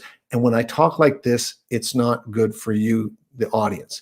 So one of the best things that you can learn to do is to pause, to be comfortable with the silence, to not feel rushed at all. So that's a couple of ideas there. Now I saw a quick tip here from where is it from? I heard one about, oh, thank you, Alafia, and then I saw another one that's popping up. How can we I saw one about nervous and how can sometimes transform himself. How can we avoid being nervous? Okay, Edward. Well, the nervous, Mark Twain, the great American writer, he said there are 2 kinds of speakers, the nervous and the liars, meaning everybody gets a bit nervous. I get a bit nervous still. And I think being nervous, don't try to avoid it. Learn to dance with it. Learn to take that energy, that excitement, and channel it in a constructive way. I mean, have you ever gone out? Has anybody here ever gone out on a big date with somebody you really liked, or you got excited to go to some event that that you were participating in? How did you feel? You felt nervous. Your heart was beating fast. You were a little bit shaky. It's the same before a big speech or a presentation. You feel the same way. It's the same sensation, just different circumstances. So learning to accept that, okay, you're going to be a bit nervous, but if you are prepared, if you've done everything you can to get ready for your presentation or your pitch, that should give you a feeling of calmness and feeling that, hey, you've done everything you can. So preparation. Visualization is a technique that sports athletes use leading up to a big game. In the nights before, imagine yourself on the stage. See yourself there, speaking with confidence. If you can go visit the room where you're going to be speaking beforehand, days before, go. Get up on the stage, walk the stage, get familiar with the room. And when you do that, then on the day, it's less new, it's less scary. So those are some quick ideas. There's a lot more we could talk about, but those are a few quick things. There was Christina. How can someone transform himself, herself into a good speaker in a day? Christina, if you find out, tell me, because I want to know. I really, really do. You can't. What you can do, however, is in a day, you can be better than you were the day before. This whole journey to become a good speaker, it's a lifelong process. And it's a journey we are all on. I am on the same journey as you. We may be at different points along the journey, but we're still learning. There are times when I give a presentation and something goes wrong, or I see the video and I think, that wasn't that good. It's going to be like that. It's going to be like that. But that's the beauty of presenting. You never know what's going to happen, but it's this opportunity. You have this real opportunity to make an impact with people. It reminds me of another great quote. I think this one by Dale Carnegie. He said, there are always 3 presentations for every one you give. There's the one you prepared, there's the one you delivered, and then there's the one you wish you would have delivered. And that's it. Nacha, how to end the pitch that leaves room for a conversation or a next meeting. And this depends, it's an important thing to think about to get to that next step. If you're in a pitching, what do you call it? An event where there are several different pitches, you've got to try and find a way, again, to make yours stick out. Conclusions are really important. And I see by the time I've got about 2 minutes to conclude. So I'm going to conclude after this question. Conclusions are really important. So things like you want to slow down. You want to really re-emphasize your key point. You want to summarize, if you can, the key points that you want to make. And then this is where the call to action can come in. A call to action where, we've got, you can only talk about this much of it, but you've got all this other stuff that you haven't talked about. Do a call to action saying, we would love to have a chance to sit down and explore this with you in more detail. There are a lot more things that we could talk about, something like that. That is one way of doing it, to try and capture their attention. But your conclusions, you really want to do well. Oh, and one tip on conclusions, this is for everybody. From this day forward, never, ever, ever again end with a thank you slide on your PowerPoint presentations. It's a terrible last slide. If you want to thank your audience, just look at them and thank them. And secondly, your final slide should be used for something much more effective. Your contact details or some amazing image related to your talk or a summary of the key points. Any of those is better than thank you. Now, I only have about a minute left, so let me conclude. When I was growing up in Canada, I lived in a small city called Port Colborne, and it's located on Lake Erie, one of the 5 Great Lakes in the middle of North America. And we didn't live on the lake, but we lived close. And one of my favorite things to do would be to go down to the lake early on a Saturday morning when there was nobody there, and I had this whole big beach to myself. And the best days were when the air was clear and the water was like glass. And on those days, I could look across the lake and I could see New York State and part of Pennsylvania State in the United States. So it was another country. And I thought, when I was a kid, I thought, this is the most exotic place in the world, just over there. I've since traveled to many other places, so I know better. But at the time, this for me was like incredible. And what I would do is I would look for a big rock. And while the water was just like glass, I would throw it as far as I could, and it would land with this plop.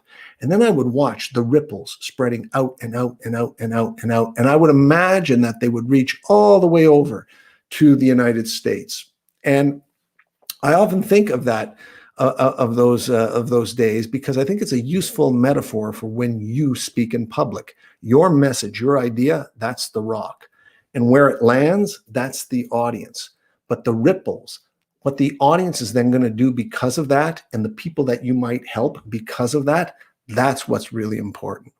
And you will almost certainly never know just how far the ripples extend, but knowing is much less important than throwing the rock in the first place. So I leave you with that idea, and I wish you all very much a lot of success with your presentations and your great ideas. Sadia, back to you. Thank you so much for an inspirational talk, John. Do you have any sort of context that you can leave so that the rest of the people who asked questions can still ask you after the talk is over? Sure. I put up the link to my website, which is, and I saw a message that it was shared. Event producer said it was shared. So that's the best way to reach me. You can subscribe to the blog. You can read my bio. There's a contact form there. That's the simplest way. We hope then that... No, go ahead. We hope that the participants will then reach out to you after this talk as well. Yep. Pleasure. So I'm sure many participants are now more confident about being able to deliver the perfect pitch for their solutions during the SDG Open Hack and take these valuable skills back to their daily lives. Thank you for the book recommendation as well, John. I will personally be sure to check it out today after the session. The last segment that we have for today is about community building. This segment will get you inspired with the best practices for working in a collective manner, leading to great innovations out of collective intelligence. I once again call upon Thomas for this segment. Welcome back, Thomas.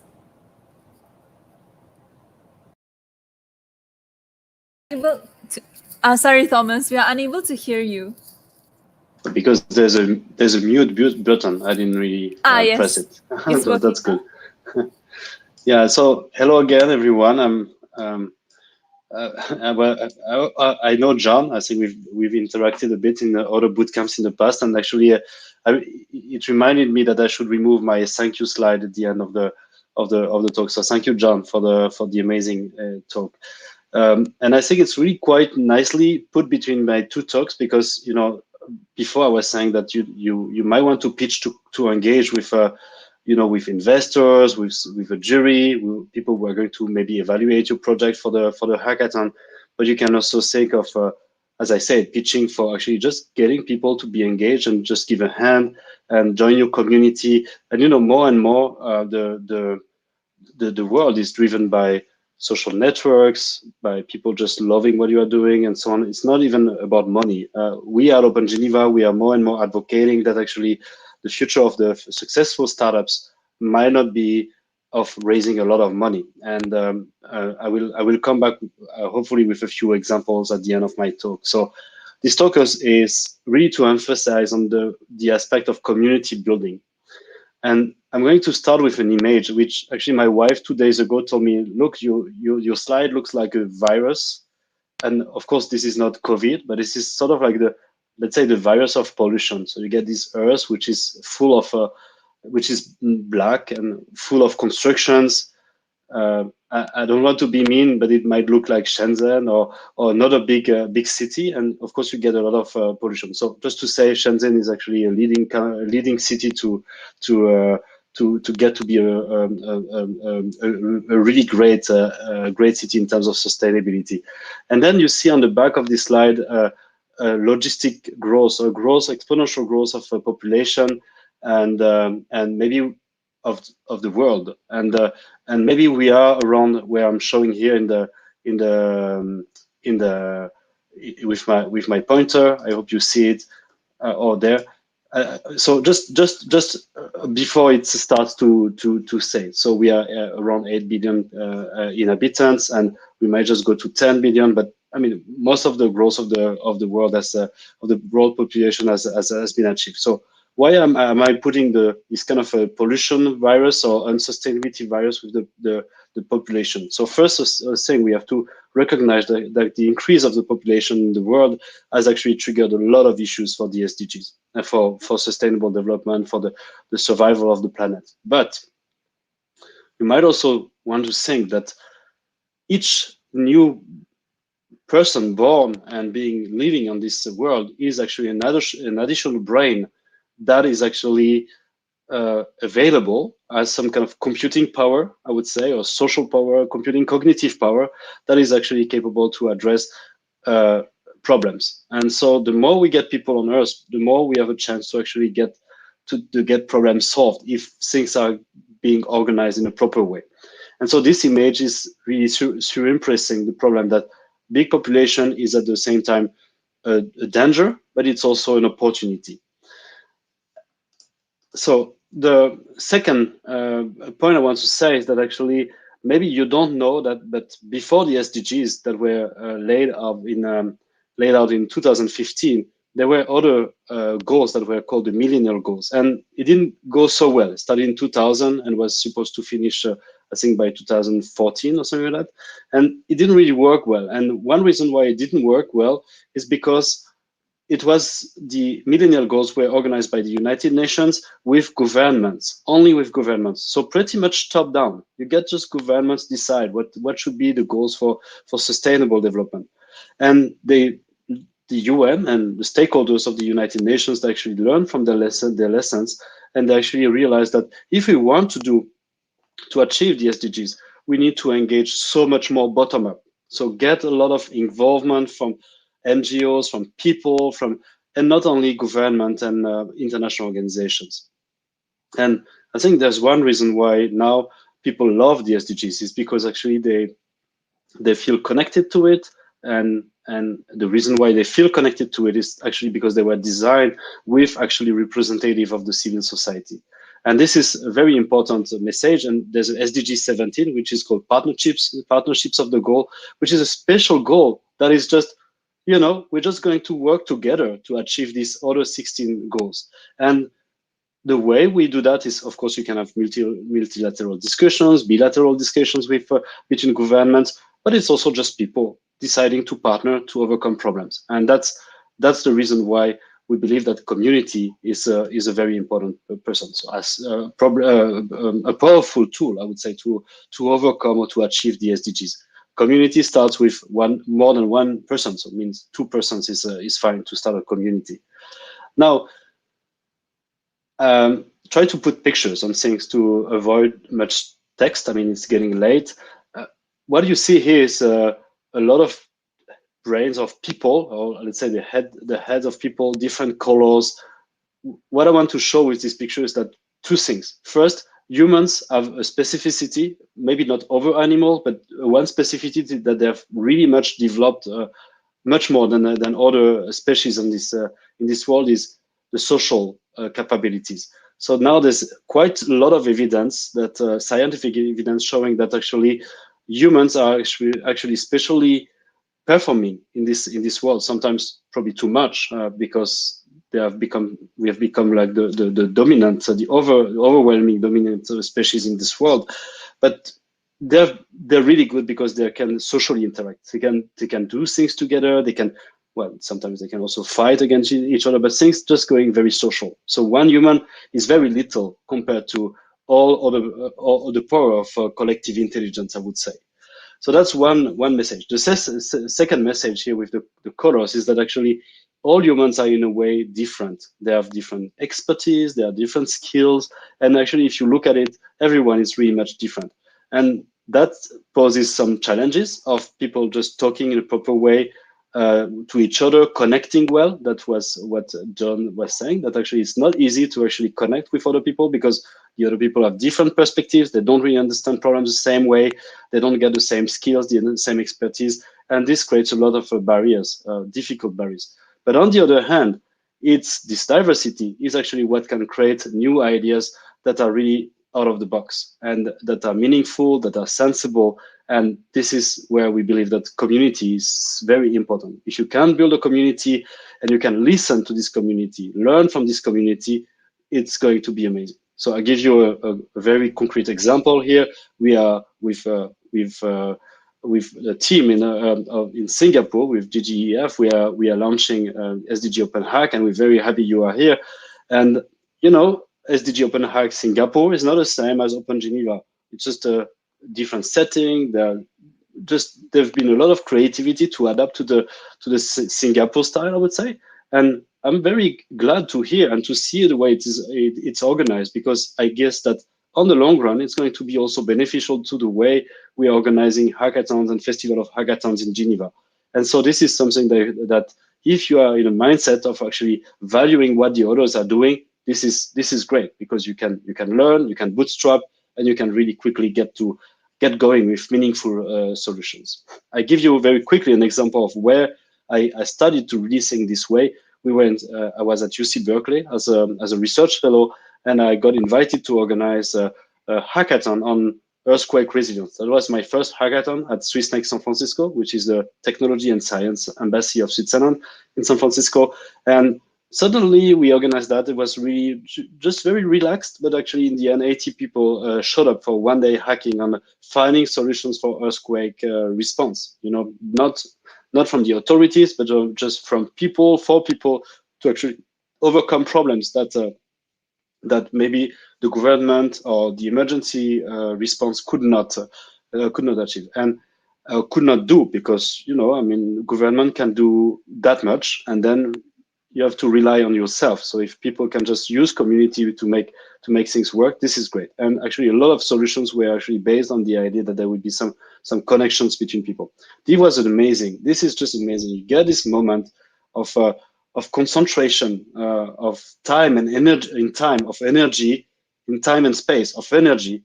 That is just incredible. you see there's a you can see me here in red, and just next to me there's a very famous professor from ETH Zurich, which actually is a major institute of technology in Switzerland, in Zurich, and actually they have a big office in Singapore. I think 150 people being part of this ETH Singapore Resilient City project, and this person is a top professor. And he experienced this hackathon and said, okay, when I come back, I'm going to change the way I'm organizing my research. We're going just to go in hacking mode, and we're going just to be way more, agile in the way we are thinking of ideas. The production, he said, the production is so much better, so much more efficient to scan very quickly some ideas. And so it's all about a community. I mean, the more people you get, if you can organize these communities right, I mean, the more they are going to deliver new insights that can be then incorporated through some sort of knowledge integration, and then deliver great solutions. So very often when we are thinking of innovation, and we have a tendency to think, well, if we share it too much, actually someone is going to steal it to us, whatever. I'm going to get back to that. But the point is that actually, if you have an idea and you keep it for yourself, it doesn't exist actually in this world. That's the community is actually the way to bring it to life and to make sure that it has an existence and a relevance in life. I want just also to say that community is also, these two pictures were from some researchers in astrophysics doing kind of a hackathon summer school, and you see they're drinking beers and at the same time they're working with their computer. I mean, there's also this thing that in a community is just not about production, but it's also creating some like special moments, some like funny moments, like creating connection, laughing, having some fun. It's sort of like just going to play soccer together, just doing sport together. You create a sense of connection between people because these people, they have done things together. Just the fact that you are designing or doing something or creating or building something together with someone is going to be a completely different relationship than just a networking event, exchanging business cards and so on and so forth. And that's important. That's very important. So at the same time, it's important to create a community to actually push for your idea, for your project, and get more resources, and also get people to know more broadly what your innovation is about and why it's so important. But at the same time, it's also something that is great when you're part of a community. Actually, you're going to enjoy. It's going to be so much more fun. I've seen so many innovators, especially in Switzerland, in the US. When I was in California, it was more this sense of community. But in Switzerland, people are they're doing startups, but they live alone. I mean, they don't have this, this funny moment of having a community around them to cheer up, to support, to bring the social, even a sort of a social pressure that actually, because you're in community, you're going to be pushed to do more than what you would do alone. And that's, I mean, it depends on personality, but a lot of people are reacting very positively, I would say, to social pressure. In that case, positively. So I just want to do a little bit of theory here, but I'm going to go very quick. But there's this idea that actually the internet was created a new way of production, and now we are typically in. It's called peer production. So the idea is that actually you get to have more with the internet and the web. You're going to get so much more horizontal production. I mean, there's a Nobel Prize winner, Ronald Coase. He worked on contract theory, and he came up with two ideas. Say, well, there are two ways actually of producing. One is and having people produce together. One is market. So you need something, you go to the market, you buy what you need. It can be good, but it can be also just hire per person, a freelancer, someone who just want to be paid to do some work. This is market. But then actually, if you need a resource more regularly, actually you're better off just contracting with this resource. So you say, okay, you're going to work for me for 1 year, and this is a work contract. And then it prevents the organization or the person to actually go back on the market every day and hire the same person, which is, of course, at some point, if it gets to be repetitive, it gets to be stupid. And this is the way an organization may start to verticalize, so get to be hierarchical. But there's this other professor, Joachim Benkler, is the chair of entrepreneurship and law at Harvard Law School. And Johan Beckler came up with this idea that actually peer production is a new way of producing, and this is a new way that was created by the web and the development of the internet. And what is peer production? The idea of peer production is quite special. It's the idea that actually people are going to self-select their tasks. So they say, we want to do something. I want to do something. There's a project here. I want to help. But I want to help not anything, just something that is really important to me or something I really like. So if you feel about that, well, okay. If people can select tasks that they are really highly motivated for because it solves one of their problems, or because they believe that this is an important thing, maybe for the world, this is great. You can feel you're going to be motivated. But then you can also have then there's a second ingredient, which is peer review, that you are going to have the people who actually are in the community. They're going to look at what the others are doing. So it's pretty much like in science, where actually people are you write an article, and then there will be some fellow scientists just looking at your article, giving advice, saying whether it's great, what are the weaknesses, what are the strengths, and so on. And then you can just improve your manuscript and your article till it gets published. And this is kind of a very usual process of editing and improving knowledge, the formulation of knowledge, the writing of knowledge. So in open source communities, which are typically the communities we have on the internet, or the web, like Wikipedia or open source software, you really get a process that is quite well understood. And I have a very simple diagram here, and I want to go through it very quickly.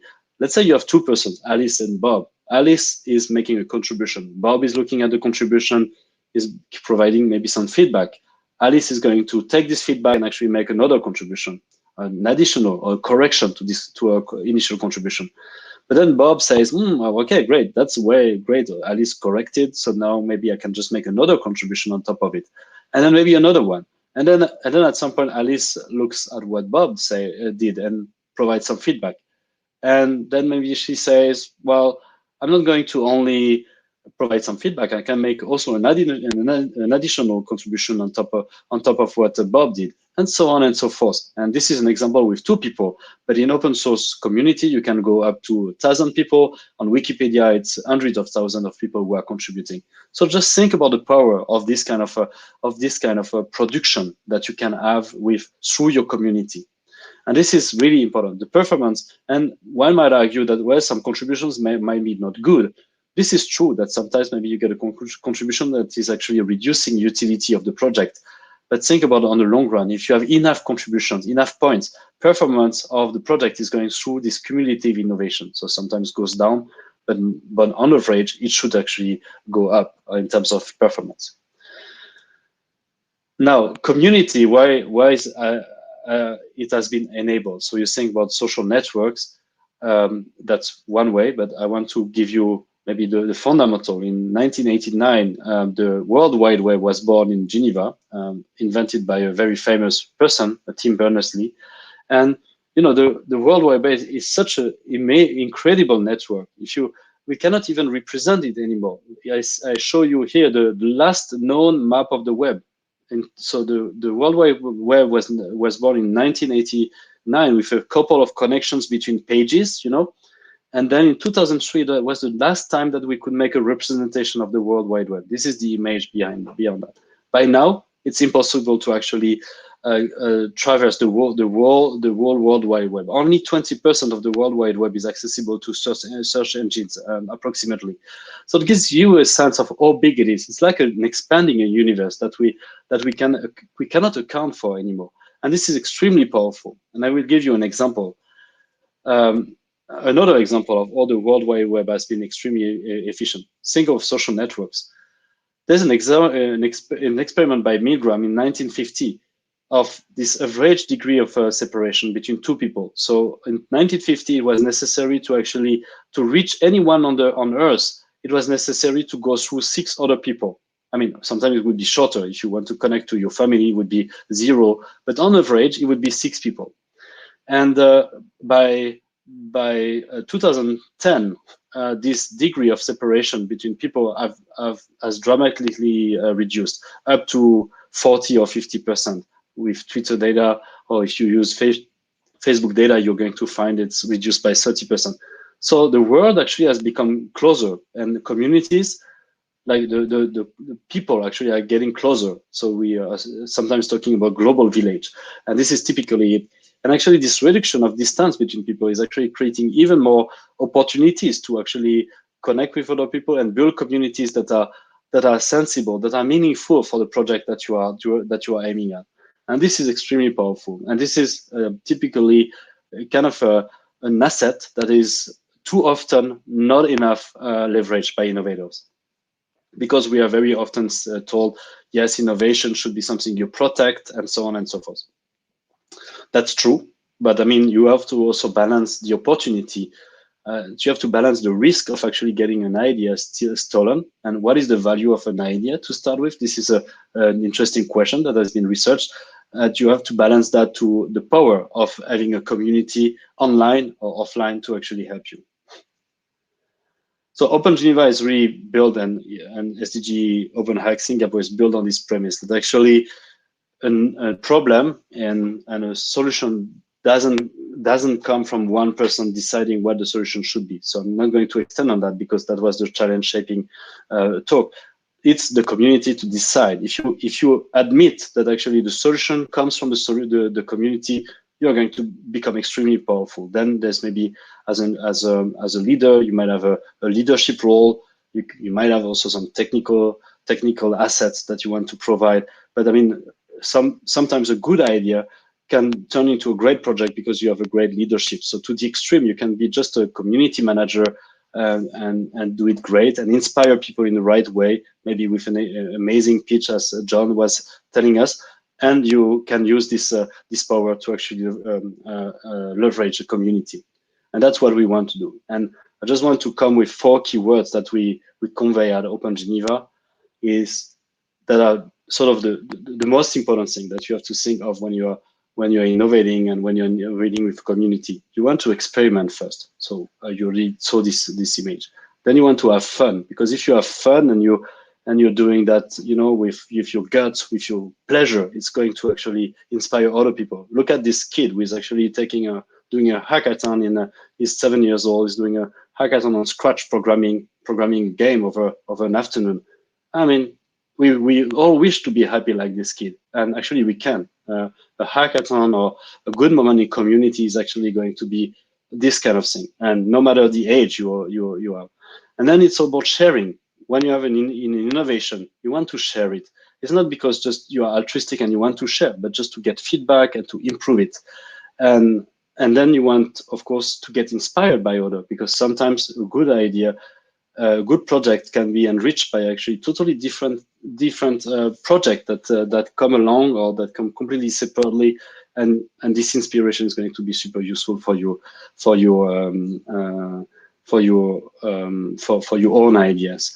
And you see these 4 ladies who are first rank and listening to other people presenting, having so much fun, and they are not kids. They are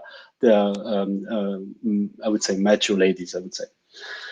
Community is also this. We also organized the SDG Open Hack in China, in Tsinghua, and you see, and this is very unusual for China, is what we were told. You see all these people wearing a sweatshirt, SDG Open Hack, but you see a lot of students, but you can also see professors. And I can tell you, I mean, some of these professors are really quite top professors from Tsinghua. And just imagine the change of relationship you can have when you have a sense of community. Suddenly your professor with someone you have to respect, for whom there's a social status, suddenly this person is maybe going to sit with you and do stuff with you and be your equal. And this is something that is really empowering. This is really powerful. Community can bring that. Now, it goes beyond one thing in Tsinghua, one thing in one festival in Geneva, and another one in Singapore. I think the idea is that now, because we are all connected, we really want to make sure that all the SDG Open Hacks all over the world, and we're just getting started, and we're very thankful you are the first prototypers of SDG Open Hack in Singapore. Actually, we want you to be connected. We want us to be connected together.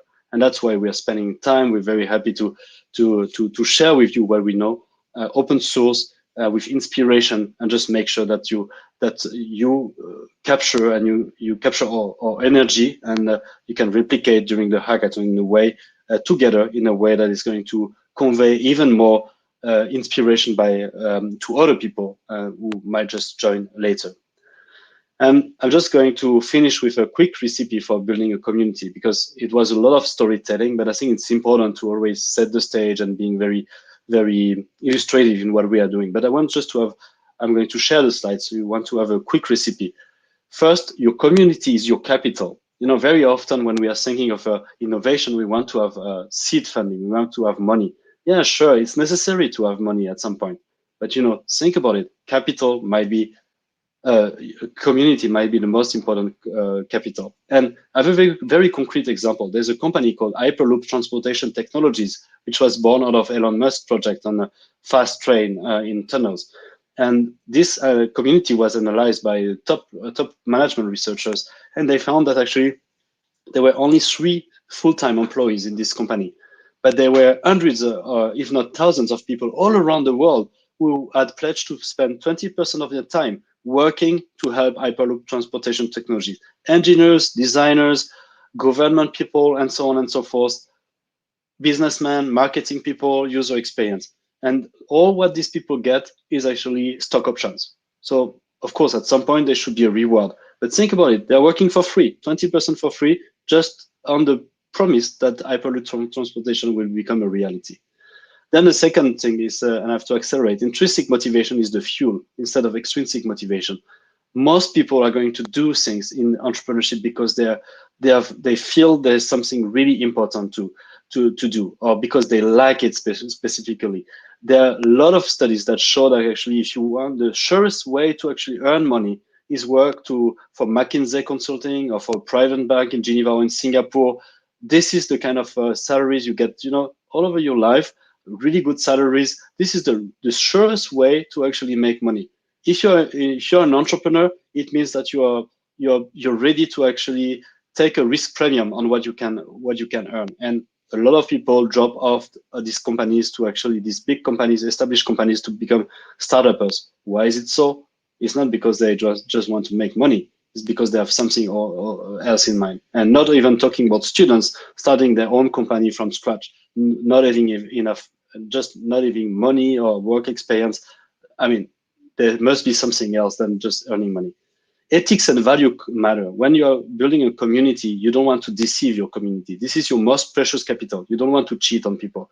You can make mistakes. If you make mistakes and at some point you mislead your community, you better off just apologizing very nicely and say, sorry, we are flat, sorry, we made a mistake, and then have a discussion about it, like de-risking. Open innovation most suited to tackle big challenges with broad solution space. So you want to, there's a correspondence between open innovation and community. Because it's open innovation, because open innovation is needed, you probably need a community by definition. Thinking of just very quickly on a not-for-profit versus for-profit, there are ways now to actually make money, generate revenue out of open source or out of open innovation. I could extend more on that, but actually that was not the topic of this talk. But the idea is that actually there are plenty of ways to actually make money, generate revenue and a good salary without working with communities. And a lot of people are working on trying to do that best. So with that, I forgot to remove my thank you slides on this one. So yeah, so I should maybe just go back. Hi, and Thomas. I'm done. Yes, we hope that you would also remove your thank you Over to slide you, in Sadia. future. Yes, no, I have a final question actually. So basically you talked about the example between Alice and Bob and how they can actually contribute to each other's ideas in order to come up with a final solution. But in a hackathon, the situation is extremely tense and things are very fast-paced. So we foresee that a lot of times participants will actually throw in a lot of conflicting ideas and sort of have conflicts with each other. So that is when the community actually gets fragmented, right? So how do you suggest participants can actually sort of resolve these kind of conflicts so that they are able to push forward with their solution?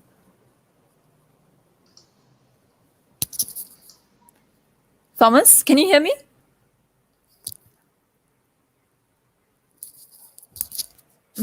I believe there was a technical difficulty on Thomas's side, but we will now be moving forward, seeing that we do not have a lot of time left. So firstly, I'd like to thank Thomas. And we know that community building is indeed very fundamental to solving global challenges, and participants must learn how to work with one another to come up with the best solution possible. I hope that participants will understand the true value of teamwork over the course of this hackathon. So we have now come to the end of this session. Thank you for tuning in to the SDG Open Hack Singapore Innovation Bootcamp. And we hope that you have been able to take away a plethora of information that will be helpful to you. For those who have yet to submit your applications for the SDG Open Hack, you may still do so at our website. We'll be extending the application deadline to May 22, which is this Saturday, tomorrow at 12 noon. For those of you who have already signed up, we are very excited to see you at the same day at 4 p.m. sharp. We'd once again like to thank all the mentors who are taking part in guiding the participants, all of the partners who have lent their support to this event, and the participants for participating in this event and coming up with wonderful solutions. Thank you so much for attending this bootcamp, and good night. 24 hours to change the world. Here's your chance to shape the future.